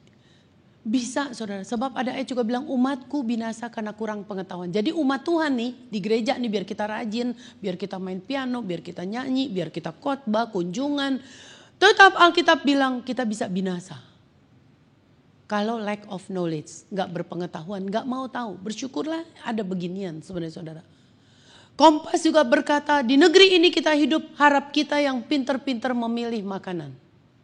Jangan serahkan nasibmu kepada para pedagang di negeri ini. Kompas yang ngomong. Ngerti saudara? Kita yang disuruh pinter, kita nih. Jangan serahkan nasib kita kepada para pedagang. Karena para pedagang bisa aja dia nggak tahu, atau tadi kasihnya telah menjadi dingin dan cinta uang. Atau pedagangnya bodoh. Kalau kita makan aja, namanya kita serahkan nasib sama dia. Itu sebabnya sejak itu saya bikin CD resep masak. Saya punya beban, sekarang saya ajarin ibu-ibu masak di rumah. Saya tahu zaman sekarang ibu-ibu gak mau. Kita sibuk, jalanan macet. Tapi bisa, karena Amsal 31 berkata, wanita terhormat, women of virtue. Ngapain? Siapa wanita terhormat? Nungging melulu? Doa melulu? Baca Alkitab melulu? Amsal 31 gak sebut itu. Itu sih udah pasti harus, tapi dia gak sebut. Yang dia sebut yang kita sering lupa. Women of virtue, wanita terhormat adalah bangun when it is still dark. Bangun waktu hari masih gelap, ngapain? Provides food for her family. Menyediakan masakan untuk seisi rumahnya. Jadi saudara mau disebut wanita terhormat, bangun pagian, saudara siapin masakan. Tuhan tahu kita bisa gak kepegang. Di Indonesia ini macet, Tuhan tahu, tapi tenaga kerja juga banyak. Maka ayat berikutnya bilang, kalimat berikutnya bilang, she gives her portion to her servant girls. Dia memberikan porsi pekerjaannya kepada mbaknya. Boleh training mbak, training. Paling tidak saudara, pepatah di kedokteran berkata, sebanyak-banyaknya makan di rumah masih lebih baik daripada cuman sedikit makan di luar. Saya nggak lagi nyindir tukang makanan di sini, saudara. Tapi saudara kalau penjual makanan, saudara milikilah hati nurani. Jangan pakai minyak udah hitam dicos terus. Jangan micin dituang supaya makanannya laku. Jangan. Kita punya hati Tuhan. Tapi bagaimanapun semua setuju. Sebanyak-banyaknya makan di rumah pasti lebih baik. Kalau Anda makan di luar, pasti kalau penjualnya mau dibilang enak, tentu dia guyur micin dong. Mau lebih irit, mau lebih banyak makan untung, tentu dia pakai minyak irit dong. Yang udah hitam dia pakai lagi dong. Tapi kita tahu dia siapa? Dia substansi penyumbat pembuluh darah yang luar biasa. Nanti saya bacain di sesi kedua. Dia mau lebih murah lagi, saudara. Yang paling ngeri sekarang yang tadi karena kesebut panci, saudara, teflon. Anda terlalu banyak pakai teflon di luar sana supaya nggak lengket. Saudara tahu coatingnya itu penimbun kanker luar biasa. Di luar sana mereka nggak peduli, udah bocah. Saya baru diundang sekolah Dian Harapan. Di Makassar, muridnya banyak banget. Saya disuruh cek kantinnya. Aduh, saya sampai di situ saya lihat saudara, itu teflonnya udah pada bocel. Mereka masak sang kan ngantri. Berarti coatingnya banyak ngelepas. Itu yang bikin anak pada leukemia. Lalu saya sampai lagi, saya suruh inspek ya, saya datengin satu-satu bersama dengan kepala sekolah. Saudara, saya ketemu satu panci burik yang zaman dulu tuh Bu. Isinya ada ayam, ada jamur. Saya curiga. Saya korek, saya bilang korek Bu, korek. Saya mau lihat pantatnya. Ayo, pantatnya sudah bocel. Ada hitam-hitam. Terus ayamnya, jamurnya udah warnanya warna karat. Ngerti? Saudara, ibu-ibu nangkep maksudnya. Berarti makanan itu kan pakai garam lagi. Berarti berapa banyak karat masuk. Menarik sekali saudara. Berbagai area kita harus perhatikan, makanya saudara harus di rumah. Kalau di rumah Anda gak akan tega lihat sudah bocel begitu, Anda pasti akan beli lagi, buang. Jadi betul Amsal 31, saya cuma lagi mau cerita ayat Alkitab itu bukan hanya berisi hal-hal spiritual. Juga berisi hal-hal hari-hari kita. Apa akibatnya jika seorang wanita bangun waktu hari masih gelap, provides food, artinya kasih makanan. Ayat berikutnya bilang suaminya akan duduk di pintu gerbang kota di antara para pemuka. Artinya suaminya akan naik jabatan. Suaminya akan diberkati, artinya bicara otaknya lebih pinter. Itu ayat ngomong begitu. Dan kenyataannya dunia kedokteran berkata, saudara, bahwa dari seluruh jadwal makan, breakfast, lunch, and dinner, yang terbaik adalah breakfast. Bukan dinner. Kenyataan kita sekarang dinner yang kita paling banyak. Makan dan makan dan makan sampai malam. Akhirnya kita tepar, bruk tidur. Karena energi kita dipakai untuk cerna itu makanan. Waktu bangun pagi kita telat. Waktu Anda bangun pagi telat sempat masak gak Bu? Akhirnya yang dikasih kita, kasih anak apa? Mie instan. Atau mbak tuh donat aja tuh panasin. Betul? Mbak tuh sosis aja. Atau makanan kaleng. Karena kita sudah terbalik, gaya hidup kita sekarang di kota dinner lebih banyak. Nggak breakfast. Akibatnya anak kita sekolah atau kita pergi ke kantor, either perut kita kosong atau kita makan instan. Saudara tahu, breakfast sangat menentukan. Dokter sering berkata kalau engkau akan mengambil keputusan yang sulit di dalam hari pekerjaanmu, makan pagilah yang benar. Mau anak kita bisa sekolah dengan benar di sekolah, suruh dia makan pagi. Kenyataannya anak sekolah pada gak makan pagi sekarang. Bawainya donat, nugget, sosis, makanan kaleng. Sudah banyak sekali yang gak beres di makanan ini. Sosisnya, sosis babi lagi tadi saudara. Ini adalah junk food. Ingat saudara, namanya breakfast. Breakfast itu break dari fasting. Lepas dari puasa, artinya buka puasa. Jadi makan pagi buka puasa. Semalaman tidur kan. Namanya kayak puasa kan kita. Tidur, gak makan kan Pak. Jadi kalau buka, boleh gak langsung berat? Atau yang susah dicerna, saya tanya. Gak bisa.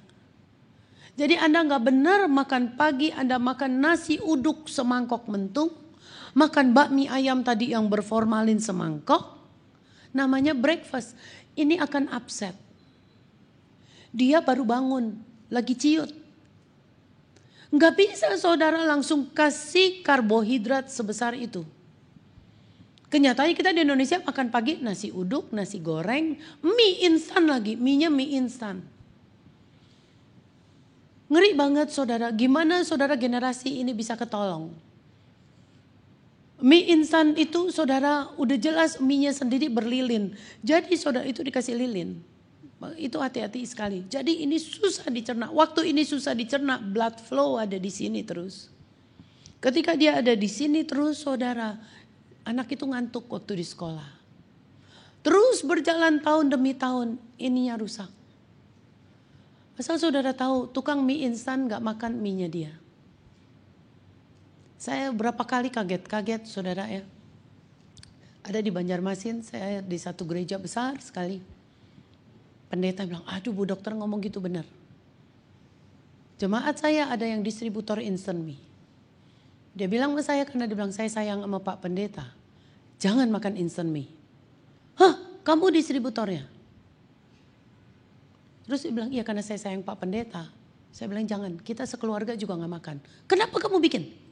Kenapa kamu jual? Kenapa kamu bisnis ini? Loh di Kompas ratingnya instant mie nomor 1.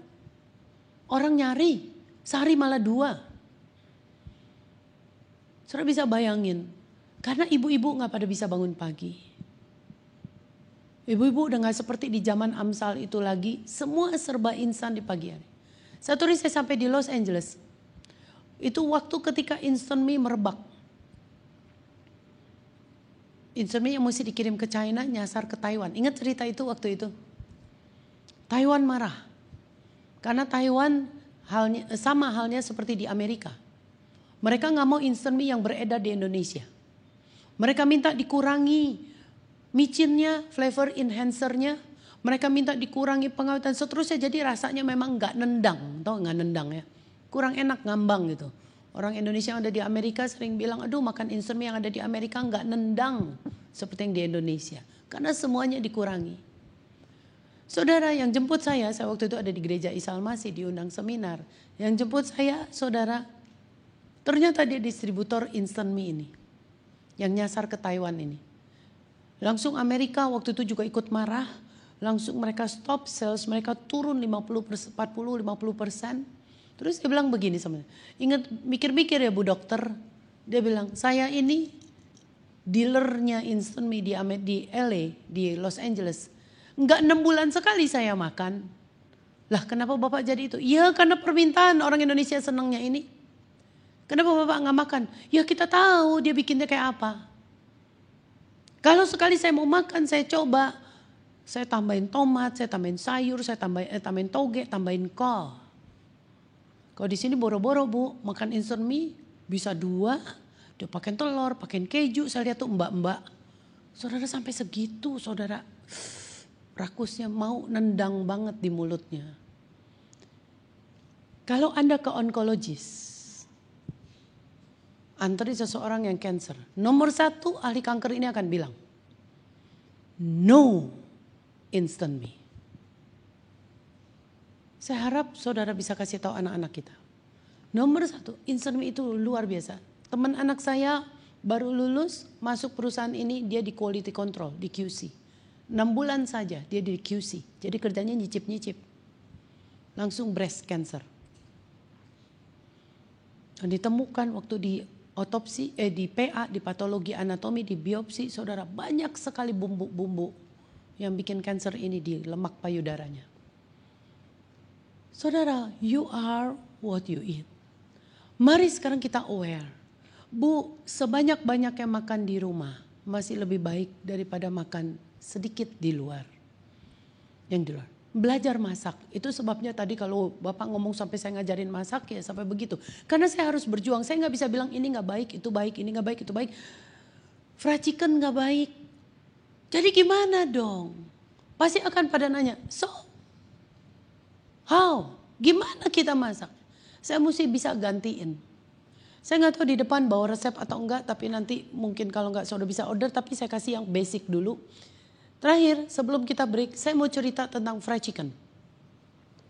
Kalau ibu pada gak senang masak, bapak gak pernah mau makan di rumah. Karena merasa makanan di luar lebih nendang. Makanan di luar lebih enak. Bahaya besar. Saya gak anti makan di luar, saya makan di luar. Tapi saya tahu porsi saya di luar. Di kedokteran kita belajar 80-20. Ngerti ya? 80% kita makan healthy. 20% kita makan rada jorok dikit, masih nolong. Ginjal kita masih bisa buang, liver kita masih bisa buang racunnya. Usus kita masih bisa. 80-20, hitung sendiri. Jadi saudara mesti tahu 80 yang sehat itu apa, yang 20 itu yang buruk apa. Jadi saudara, kalau anak kita gak mau di rumah, maunya yang enak terus, saudara. Ibu pernah dikritik gak oleh anak? Mama punya ayam gak enak. Mama punya ayam gak kriuk-kriuk. Pernah begitu? Gak sama kayak di restoran Anu. Pernah ibu digituin? French fries, kentang goreng. Mama bikin kentang goreng kok gak sama sih seperti yang di Anu. Di restoran siap saji itu. Kenapa jawabannya? Karena mama kita gak punya minyak yang namanya trans fat. Siapa minyak trans ini? Adalah sebongkah minyak beku dalam suhu ruang. Murah sekali harganya. Lalu dimasukin di kuali panas, dia golak-golak jadi minyak lumer. Langsung waktu bapak ibu masukkan makanan, entah itu kentang, entah itu ayam, entah itu kerupuk sih pasti garing. Pokoknya ayam, apa itu kentang, langsung bunyi dia.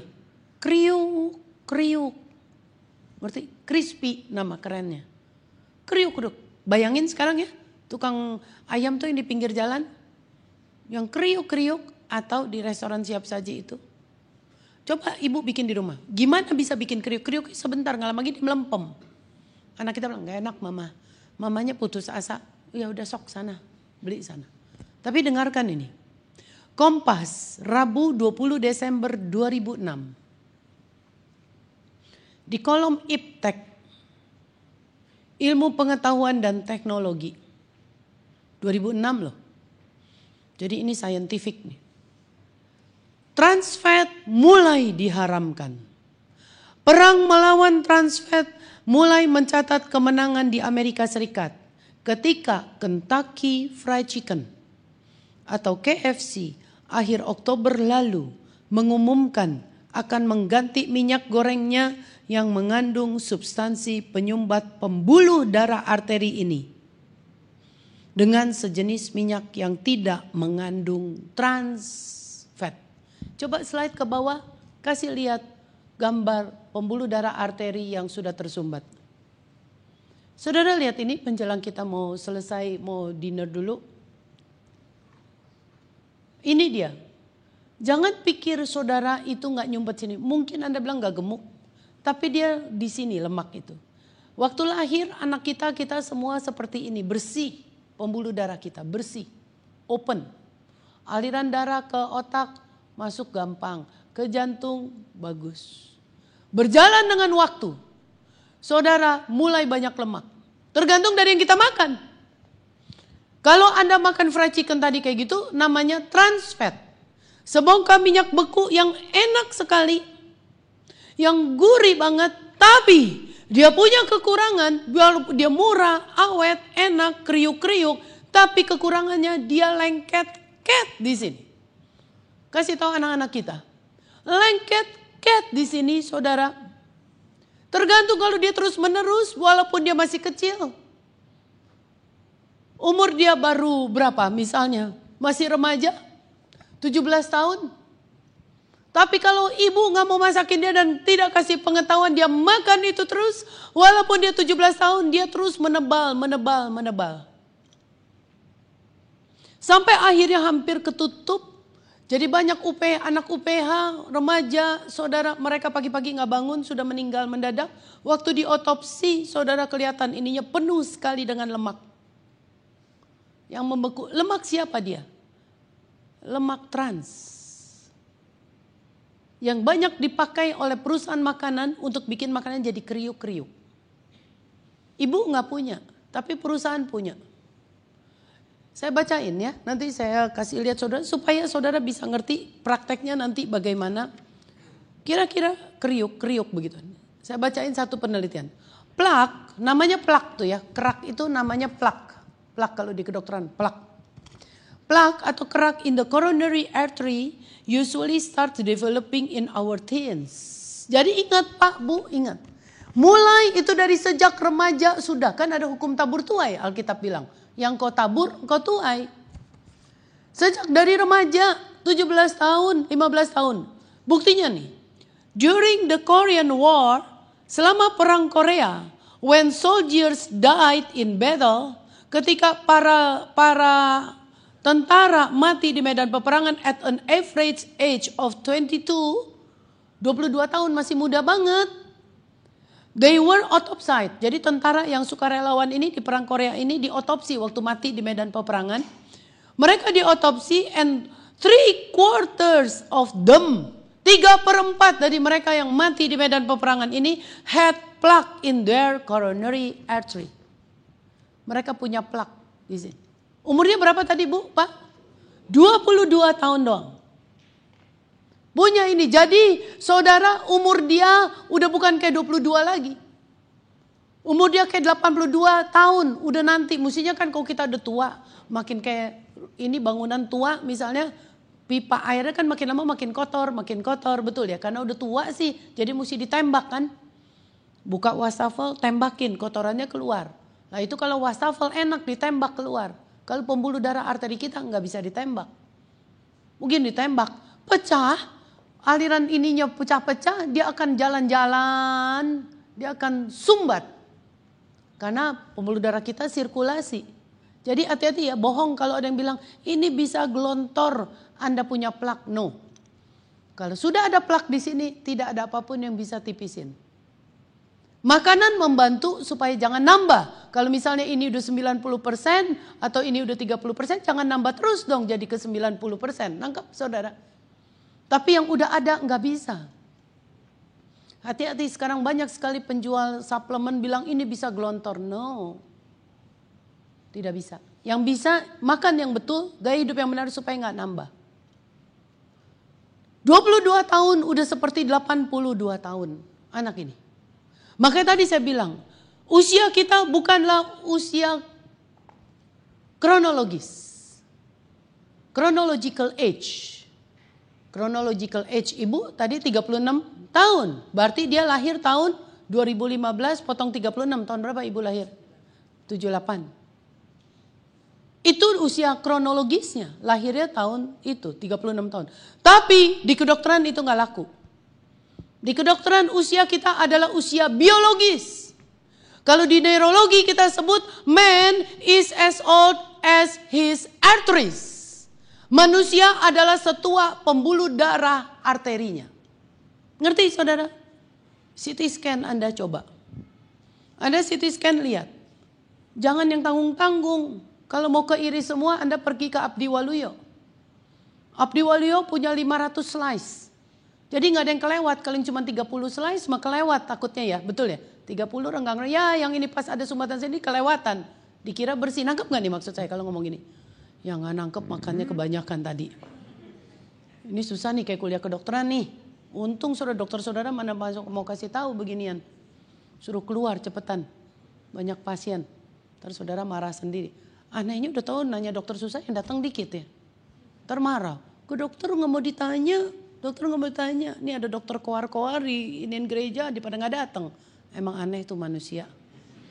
Aneh suka ya. Sayang kan. Anda 500 slice kalau Anda merasa curiga bakal ada plak atau masa lalu kita gak baik ya. Dulunya kita makan gorengan, makan margarin. Dan Anda cari yang 500, saudara akan ketahuan. Man is as old as his arteries. Manusia setua pembuluh darah artinya. Bukan usia kronologis. Jadi dia 22 tahun tapi sudah banyak plak. Hati-hati anak kita. Siapa dia? Bahan dia siapa? Nomor 1 adalah trans fat. Yang tadi diumumin di Kompas. Minyak trans itu. Jadi saudara, ini saya baca lagi dulu ya. Ntar saya jelasin lagi. Terus kita selesai dulu. Langkah Kentucky Fried Chicken ini menyusul pengumuman jaringan restoran cepat saji Wendy's. Yang melakukan hal yang sama pada Juni lalu. Semualah yang mirip lah. Ada Wendy's, ada KFC. Ini saya berani ngomong karena ada di Kompas. Kalau enggak saya takut juga. Ntar saya di zoo lagi. Tapi ini ada, mereka tulis kok. Pokoknya kira-kira yang biasa ibu-ibu malas masak. Tugas saya, makanya kalau ibu bilang kemarin sampai kita ikut masak karena saya harus berikan solusi. Kalau ini enggak, anak kita mesti kasih solusi dong. Ntar lihat temennya makan itu kita nggak bisa gantiin. Kita cuma bilang jangan. Lebih cilaka lagi mamanya ngumpet-ngumpet makan di buang tong sampah. Bener loh, saya suka kasihan ya. Ada anak autis ya. Ini nggak boleh, itu nggak boleh. Es krim, aduh papanya keterlaluan pak. Papanya makan. Namanya anak-anak lihat gitu kepengen nggak? Kan anak autis nggak bisa makan gula terlalu banyak. Aduh dia bongkarin lu tong sampah. Bekas papanya makan dia isepin. Yang salah siapa? Saya sedih loh kalau ingat gitu. Papanya keterlaluan. Gak boleh ini, gak boleh itu mamanya, gak boleh ini. Tapi mereka diam-diam makan. Mari kita kalau punya gitu ya saudara, ada hal-hal tertentu memang yang sulit. Ntar saya cerita tentang autistik deh. Saudara kita juga janganlah, kita disiplinlah. Disiplinlah demi anak kita, kalau begitu kasihan sekali. Makanya saya punya beban berat, saya harus bisa bikin makanan sekarang. Saudara yang enak tapi healthy. Healthy tapi enak gitu loh. Saya mesti saingi mereka yang, dan ternyata bisa. Nanti ya kapan-kapan saya undang saudara datang, lihat kemarin kita baru bikin almond cake. Almond cake, tapi no margarin. No tepung putih. Semuanya bubuk almond. Saya cuma tambahin gula merah, gula aren. Indonesia bisa bikin yang glycemic indexnya rendah, yang bikin kadar gulanya nggak naik. Cuma sama telur, tapi dengan suhu yang rendah. Aduh enak banget. Anak itu nggak merasa bersalah. Gulanya glycemic indexnya rendah. Ntar saya cerita apa itu glycemic index. Makin rendah di bawah 55 kadar gula darah nggak naik. Truth. Ntar saya cerita sudah habis ini betapa anak-anak kalau begitu naik itu anak itu akan gelisah waktu dia drop. Makin cepat masuk aliran darah karena gula tinggi dia naik, dia happy sebentar. Tapi waktu nukik turun anak itu ngamuk. Jadi jangan suka nyari makanan yang gula yang GI-nya tinggi, diserapnya cepet. Lalu dia happy anak itu, tapi waktu dia grafiknya turun dia stres luar biasa. Cari yang rendah, diserapnya pelan-pelan. Makanya tadi Alkitab suruh makan yang gandum. Yang ada serat. untuk bisa itu. Nasi merah, jadi saya lagi berjuang bagaimana nasi merah itu enak. Ya saya suruh liwet. Tahu diliwet? Nasi merahnya rendam dulu 2 cup beras merah dengan 2 cup air semalaman. Besok paginya tinggal tambahin 2 cup air. Udah rada lembut. Mau lebih lembut, liwet. Tumisin bawang merah dong. Saudara pakai minyaknya yang bersih, zaitun lah. Alkitab bilang zaitun kok. Pakai daun jeruk, pakai serai. Ya kan?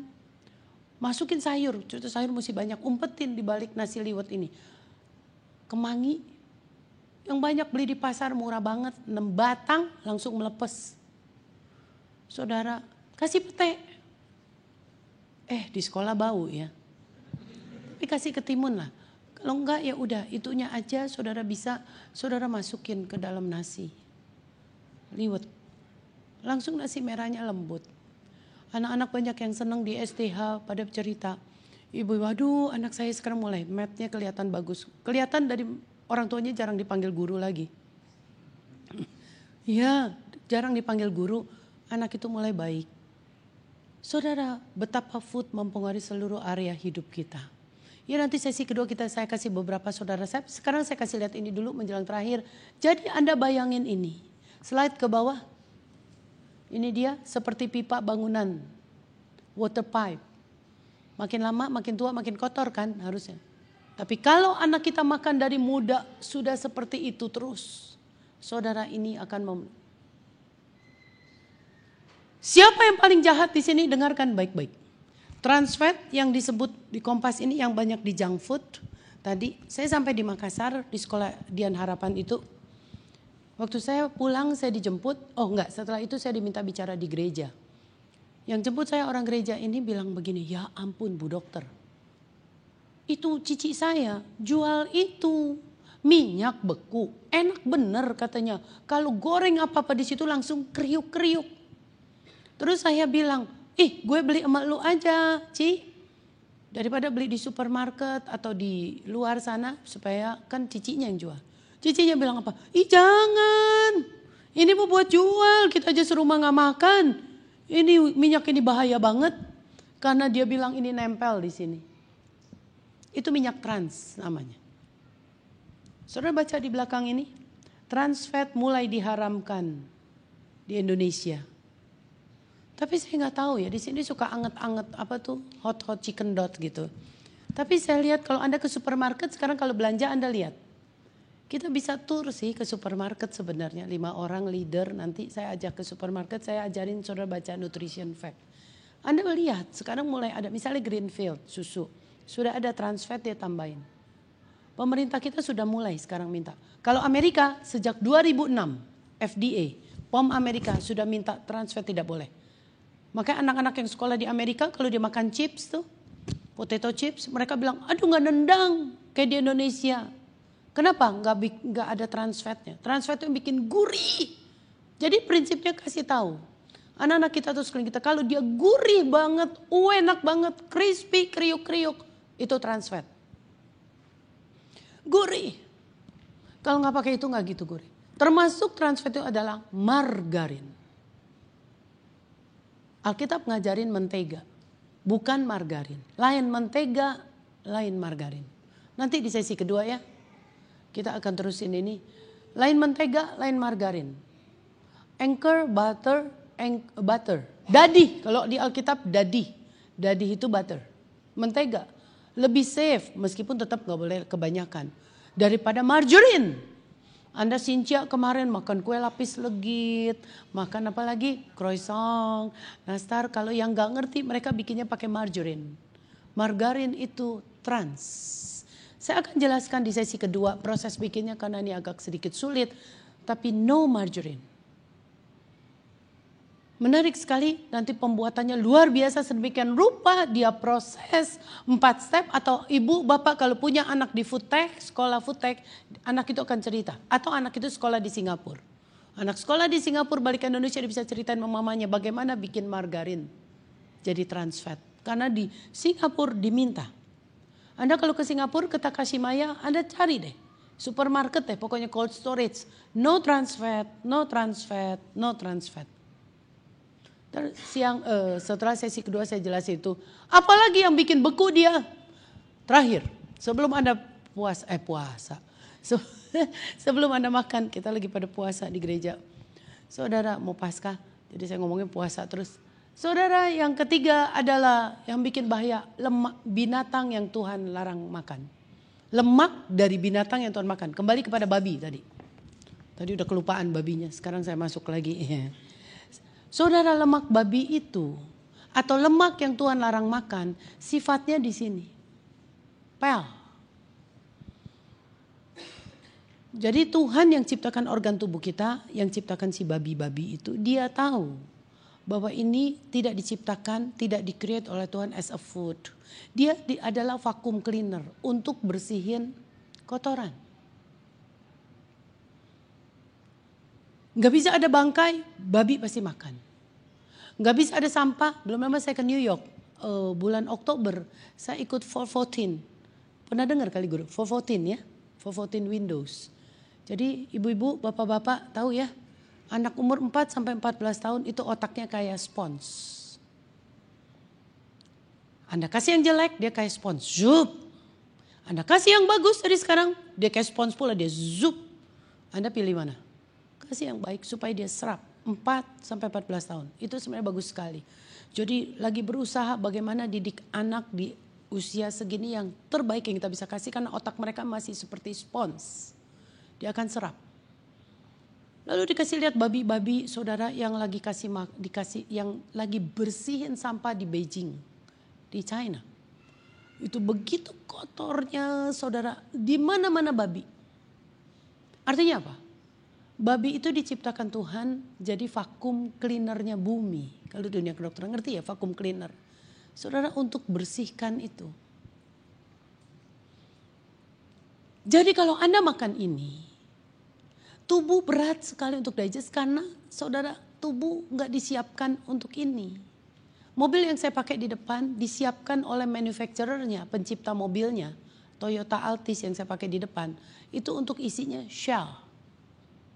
Bukan premium, bukan solar. Nangkep ya? Kalau saya isi solar kira-kira gimana? Trouble. Masalah, ada reaksi pasti. Karena manufacturernya nggak siapkan untuk isi solar atau premium. Boleh aja satu hari saya nyetir ke Bandung pulang hari bolak-balik saudara. Ngomong 1 jam jalannya 9 jam. Berasa tuh kalau pulang hari bensin saya mahal. Kalau saya isi Shell, satu hari saya iseng gue ganti premium aja. Wah saya lagi enak-enak jalan, zut, saudara di depan ada truk saya mau buang, saya zut, tiba-tiba, kok rada ngeden gak kayak biasanya, saya udah biasanya, zut, kok ini rada-rada ya, aduh, saya sampai nggak di sini. Akhirnya saya telepon suami saya, kenapa jadi begini, ini mobil ada apa ya? Suami saya langsung tahu, kamu ganti ya, kamu ganti apa? Premium. Iyalah, mahal. Kalau kamu nggak mau beli bensin mobil mahal, jangan beli mobil yang didesain oleh manufacturernya isinya Shell. Ngerti? Beli aja yang didesain oleh manufacturer isinya premium atau solar. Ngerti saudara maksudnya? Jangan digonta-ganti. Tanya kepada Tuhan. Mesin ususku, mesin jantungku, mesin paruku, ginjalku, itu Tuhan desain untuk isinya apa?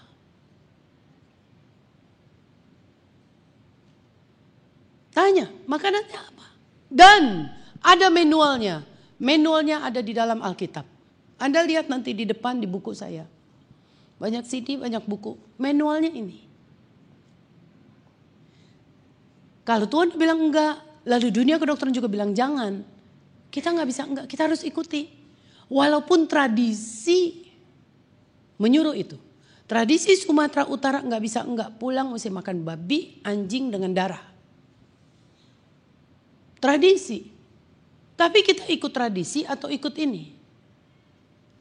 Bible bilang no. Saudara tahu siapa babi, siapa anjing, siapa kucing, siapa tikus, satu deretan. Jadi ada mikrobiolog, cek. Di laboratorium, di media biarkan mikrobiologi dia. Kalau binatang itu bersih, kuman di media biarkan itu tumbuhnya gesit. Cepat sekali perkembangannya. di atas 75%. Lalu dia rating, dia data. Di bawah 75% artinya lambat, artinya binatang itu toksik. Itu ketetapan mikrobiologi. Di mikrobiologi. Ternyata di tes saudara. Tikus 40%, anjing 40%, kucing 42%, fox apa tuh? Musang 57%. Di mana babi? Babi 58%. Masih di bawah 75. Darah 20. Pantesan tuh bilang jangan darah, jangan babi, jangan anjing, jangan kucing yang seperti suku itu. Sapi 90%. Domba, sapi 87%, domba 90-an%. Menarik sekali, lembu, rusa, itu semua di atas 75. Menarik ya? Menarik, coba Anda pikirkan ini. Orang Yahudi makanya gak makan ini dan Yesus gak makan ini. Yesus takluk kepada hukum Taurat. Sekali lagi ini bukan urusan masuk surga, masuk neraka, tapi ini bicara performance. Nanti di sesi kedua ini saya akan kasih lihat penelitian lebih bagus lagi saudara tentang binatang ini secara ilmiah. Kenapa Tuhan larang? Ya, nanti kita lanjutkan di sesi kedua, Anda jangan marah dulu, jangan kabur loh. Ntar kalau kabur mendingan jangan denger deh. Ingat ada ayat bilang umatku binasa karena kurang pengetahuan. Tuh. Jadi biar kita umat Tuhan juga bisa binasa. Ya, jadi enggak lain cerita. Kita harus ikuti ketetapan Tuhan. Nah saudara sebagai penutup. Mungkin saudara bilang pusing dokter ngomongnya kedokteran melulu. Kasih saya ayat aja tentang makan babi. Udah pernah dengar ada ayatnya? Belum ya? Hah? Kalau yang suka lihat di TV ada nih, saya suka cerita. Ini di halaman 74 buku saya ada. Suku bangsa yang menyakitkan hatiku, kata Yesaya 65 ayat 3 sampai 4, saudara boleh buka. Yesaya 65 ayat 3 dan 4. Suku bangsa yang menyakitkan hatiku. Ku di sini huruf besar. Jadi Tuhan, siapa suku bangsa yang menyakitkan hati Tuhan? Yang mempersembahkan korban di taman-taman dewa. Saudara percaya yang suka persembahkan korban di taman-taman dewa menyakitkan hati Tuhan? Ya dong. Siapa lagi? Yang bakar korban di atas batu bata. Suka bakar-bakar korban berhala. Menyakitkan hati Tuhan? Yes. Siapa lagi? Yang duduk di kuburan-kuburan. Cari arwah. Menyakitkan hati Tuhan? Yes. Siapa lagi? Yang bermalam di dalam gua-gua. Betul? Menyakitkan hati Tuhan bermalam di gua-gua semedi. Yes. Siapa lagi? Ya ampun nyelip satu. Yang memakan daging babi dan kuah daging najis ada dalam kuali mereka. Coba lihat. Ada yang lagi males buka Alkitab gara-gara saya baca gini dia cepet-cepet buka Alkitabnya. Dia pikir si dokter bohong kali. Ada kan saudara? Jadi yang makan daging babi sama menyakitkan hati Tuhan sama dengan yang mempersembahkan korban di taman-taman dewa, di atas batu bata, di kuburan-kuburan, di gua-gua. Menarik sekali. Nanti ya sesi 2 saya jelasin kenapa Tuhan sakit hati. Kita bahas yuk. Dulu saya nggak tahu, saya baru lulus sekolah dokter umum, saya ambil S2 saya di farmakologi obat-obatan. Masih belum sadar. Setelah saya belajar nutrisi saya baru tahu, ntar saya jelasin. Tapi waktu saya dengar cuma Tuhan sakit hati aja, nggak jadi deh. Tuhan sakit hati ya, aduh padahal gue doyan babi, saya doyan babi cin, babi hong, babi apa tuh, pokoknya semua babi lah. Langsung saya enak deh nggak jadi deh. Soalnya menyakitkan hati Tuhan sama aja kayak saya di kuburan-kuburan. Dulu saya belum ngerti kenapa cuma saya tinggalin. Nanti sesi 2 kita ngomong sebentar. Secara ilmiah, secara kedokteran, nutrisi, kenapa Tuhan sakit hati, menarik sekali. Ya, sekarang saya tutup lagi 5 menit, akhirnya jam 7. Terakhir dengan yang di air, ya, udah benar-benar habis ini tutup, selesai. Tadi ada 3 alam. Sekali lagi, jadi yang bikin penyempitan itu di sini, itu adalah tadi 3 jenis lemak itu ditambah 1 lagi ini. Saudara, kan ada 3 alam yang di air, saudara orang Kenton bilang begini lagi. If it swims in the water, jika itu berenang di air, and it is not a submarine, selama itu bukan kapal terbang, kapal selam, eat it. Jadi Tuhan bilang ke Musa, enak aja. Bukan cuma kapal selam yang gak boleh. Tapi binatang yang gak punya sirip atau gak punya sisik, itu tidak boleh kamu makan. Kejijikan bagimu. Anda lihat ya, Anda perlu beli CD sih ini. Nanti beli buku, soalnya gak bisa serap semua. Di depan nanti ada ya, kalau Anda gak senang buku, ada CD-nya ya. Supaya saudara bisa lihat ayatnya, soalnya ada yang gak percaya juga nanti.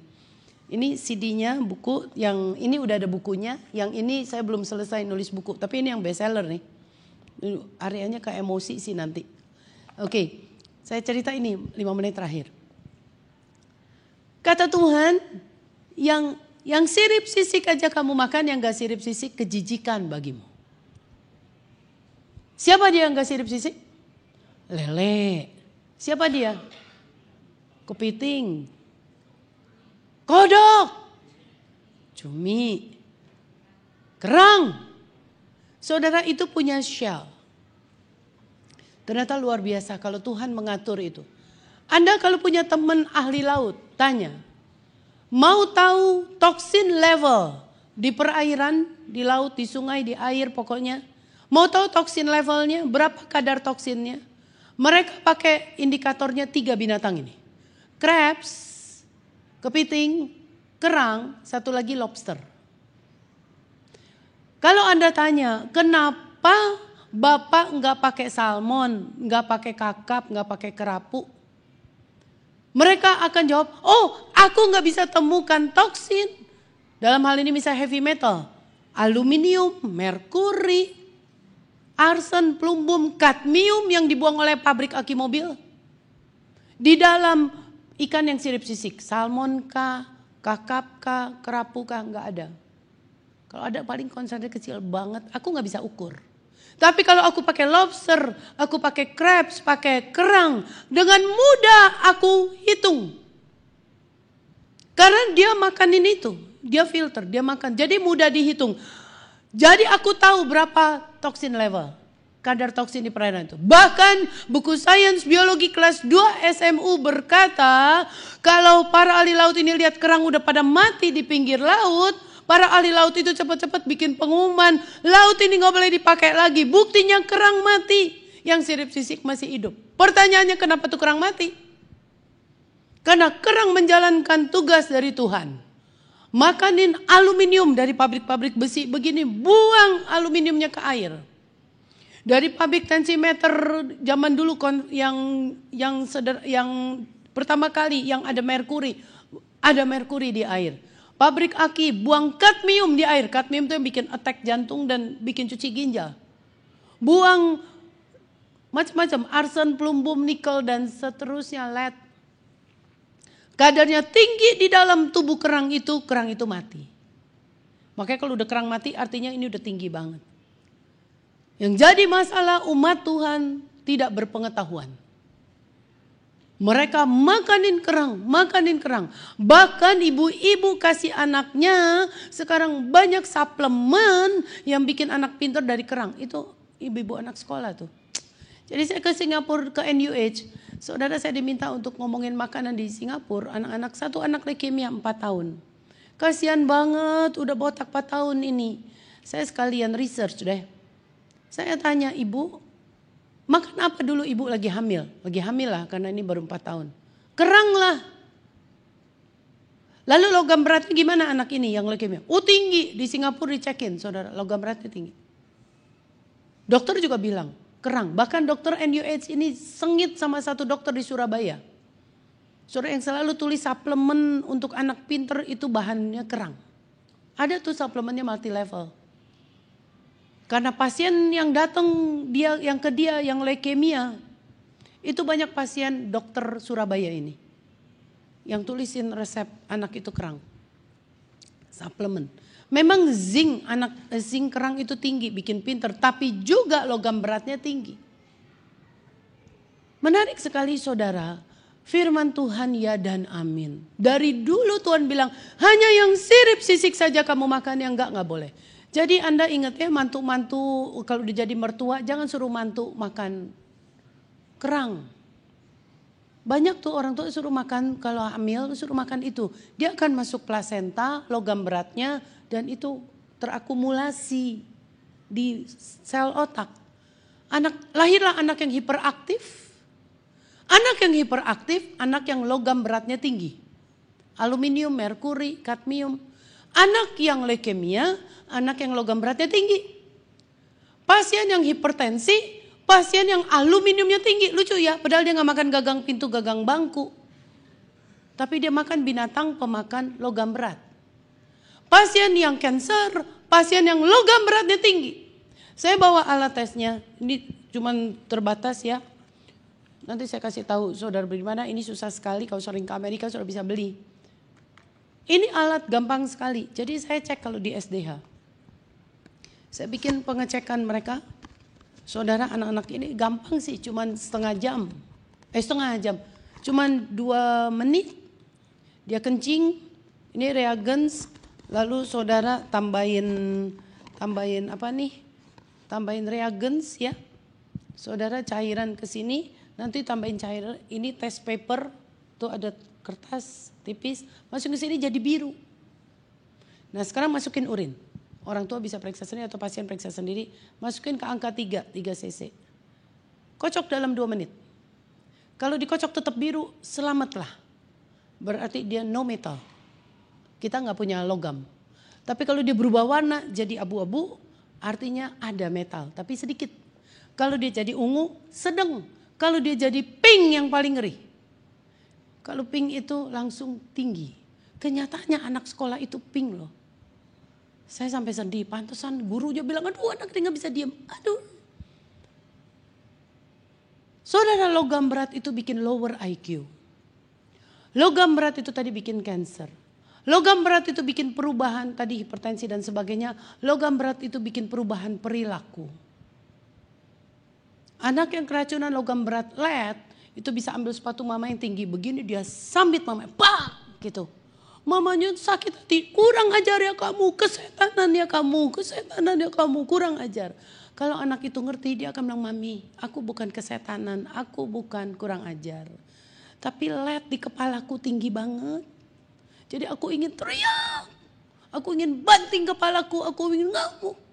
Lihat saudara, anak-anak hiperaktif, kasihan. Itu perlu di wash, dibuang. Alkitab bilang daunnya menjadi obat. Tahu daun apa yang bisa buang ini? Wansui. Wansui tahu ya? Daun ketumbar. Banyakin saudara makan ini. Kayaknya gara-gara saya seminar ini saya ke supermarket. Wansui kata tukang supermarket. Kenapa nih wansui sekarang jadi mendadak laku? Dulu kan orang gak mau makan itu bau. Tapi itu scientifically proven. Wansui itu cuci darah kita logam berat. Cek dulu logam, tapi gak ada salah saudara makan. Nanti ya next time atau Anda pesen, atau di situ ada di seri emosi beberapa resep. Saudara, saya bikin ikan pakai rendam, pakai cilantro, semua saya pakaiin ini. Next kita ngomong resep deh nanti. Sekarang saya kasih saudara basic dulu.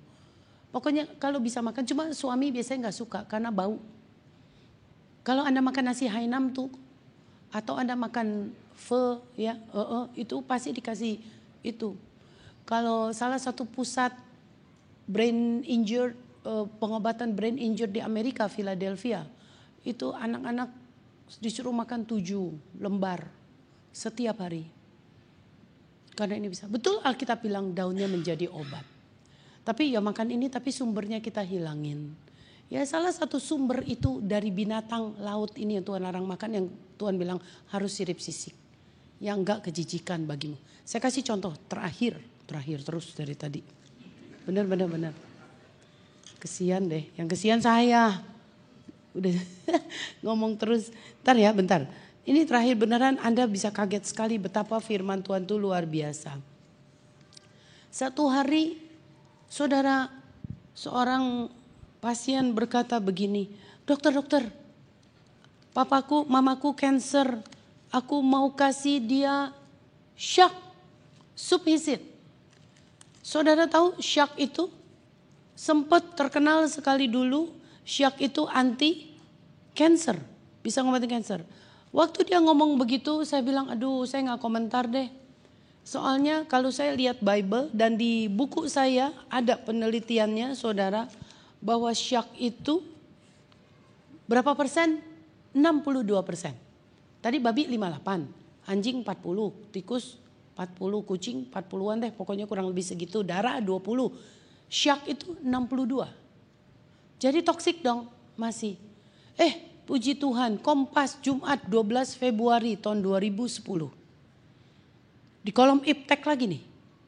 Jadi ini scientific. Nulis begini, fakta tentang hiu. Fakta tentang subhisit. Mahal tuh. Kompas bilang gini, sirip hiu tidak mengandung vitamin dan mineral. Yang ada cuma protein. Kita tahu untuk bisa kita sehat, kita jauh dari kanker, vitamin mineral. Itu yang bikin tubuh kita alkali. Sirip hiu tidak ada rasanya. Kok enak bener makan itu kan? Kata Kompas, rasa yang enak berasal dari kuah sup yang terbuat dari kaldu ayam. Ya ilah udah beli mahal-mahal yang enak kaldunya. Dia pakai micin kali. Tapi yang lebih nyebelin lagi ini saudara. Sebagai predator. Predator tahu ya, pemakan binatang. Sirip hiu mengakumulasi merkuri, logam berat tuh, hingga 42 kali standar keselamatan konsumsi. Berapa kali? 42 kali merkuri di dalam hiu. Maka Singapura mulai batasi ini. Firman Tuhan ya dan amin. Tuhan bilang yang sirip sisik saja. Harus lengkap Pak, Bu. Sirip dan sisik. Hiu kan cuma punya sirip. Sisiknya gundul. Lele juga cuma punya sirip Bu. Sisiknya nggak ada. Ntar kita cerita lele deh. Saudara. Ntar kita cerita kodok lagi juga. Belum terbukti anti kanker. Karena hiu juga terserang kanker. Menarik sekali gimana anti kanker. Saudara. Karena merkuri terlalu. Karena dia memang polusi terlalu banyak sekarang di air. Apalagi di Indonesia. Water treatment kita gak bagus. Saya cuma lagi kagum sekali dengan Alkitab. Ribuan tahun yang lalu Tuhan sudah bilang kepada Musa. Dari semua yang hidup di air di sungai, yang sirip sisik saja kamu makan, yang tidak kejijikan bagimu. Dan hukum itu belum dirubah. Berarti masih berlaku sampai sekarang. Jangan bilang perjanjian lama. Loh kita mesti baca perjanjian lama juga. Itu belum diubah dan yes sekarang dibuktikan ya dan amin. Kenapa Tuhan bikin gitu? Karena Tuhan tahu 2000 tahun kemudian akan ada polusi besar-besaran. Di udara, di darat, di laut, makanya Tuhan bikin 2 jenis binatang. Yang di udara tadi burung gagak, burung elang. Saudara, untuk makanin itu tadi di udara. Yang di darat ada babi, anjing, kucing, tikus sebagai vacuum cleaner. Yang di air ada water filter. Kompas sudah tuliskan kerang-kerangan itu water filter. Menarik sekali, nanti saudara lanjutin lagi. Jelaskan kepada anak-anak kita yang sering belanja banyak ya, yang udah remaja suka makan seafood dan sebagainya. Nah Anda akan nanti jangan bingung, di depan ada 2 macam CD. Saudara ingat anak 4 sampai 14 tahun otaknya seperti spons. Jadi Anda putarkan ini. Jadi sekarang saya bikin DVD karena ibu juga banyak istilah kedokteran yang gak mudah dicerna langsung. Tapi kalau nonton bareng-bareng anak dan saya merasa bersyukur. Saya lelah banget ya, suara saya makin lama makin habis. Karena seminar gak habis-habis. Jadi tapi yang jadi penghiburan saya banyak ibu, waduh terima kasih. Anak saya nonton langsung, karena anak apalagi 14 tahun, 14 tadi. Mami enggak lagi mam, tidak lagi aku gak mau. Sekali lagi otak anak 4 to 14 years old seperti spons. Anda kasih yang bagus, knowledge. Mereka dengan mudah nurut. Yang gak mau nurut mama papanya. Ngeri banget deh saudara. Ajarin anak ini nonton, mereka senang sekali karena ini scientific. Apalagi ini biblical. Jadi ini yang pertama, 10 judul pertama ini. Di dalam ada gula, ntar saya bicara gula sebentar. Binatang-binatang ada di sini, emosi tadi sedikit ada di sini. Lalu di sini ada susis-susis dan sebagainya. Lalu 10 judul kedua, lebih ilmiah lagi, lebih berat, itu ada di sini. Ini ada cerita vaksinasi, di sini juga ada. Di cerita tidur juga ada di sini, yang lainnya rokok ada di sini. 10 judul kedua, jadi ini semua 20 judul. Ya, yang tadi buku sebenarnya outline aja untuk kita bawa-bawa. Tapi untuk ngerti itu saudara perlu dibantu DVD. Dan saya bersyukur sampai sekarang buku ini akhirnya sudah menjadi bestseller. Dan DVD ini juga yang merah jadi bestseller di penerbitnya. Bukan saya pinter tapi saya cuma lagi senang karena Bible kita luar biasa. Dari dulu Alkitab udah ngajarin ya dan amin ya. Nanti kita belajar nanti deh. Dadi dan madu tadi mentega dan margarin di Alkitab udah ada. Tadi anggur, zaitun dan sebagainya dan sebagainya. Jali, jelai. Ya Anda makan jelai. Saudara waktu Tuhan bikin mujizat 5 roti 2 ikan. Tadi saya bilangnya itu roti jelai. Waktu Daud kelelahan di medan peperangan oleh rakyatnya dibawakan gandum, jelai, kacang merah besar, kacang merah kecil, madu dan dadi. Lagi-lagi disebut itu lagi. Baru keju, lembu, kambing, domba. Gak ada babi tuh. Keju, lembu, kambing, domba. Lembu, kambing, domba. Menarik ya. Binatang belakangan di atas itu. Nanti saudara lihat ini kayaknya gak enak. Tapi nanti udah dibentuk dalam bentuk masakan. Enak banget. Ya itu tugas saya. Nanti saudara bikin makanan ini semua kita ramu jadi yang enak banget. Tuhan berkati. Kita istirahat dulu nanti tanya jawab setelah ini ya.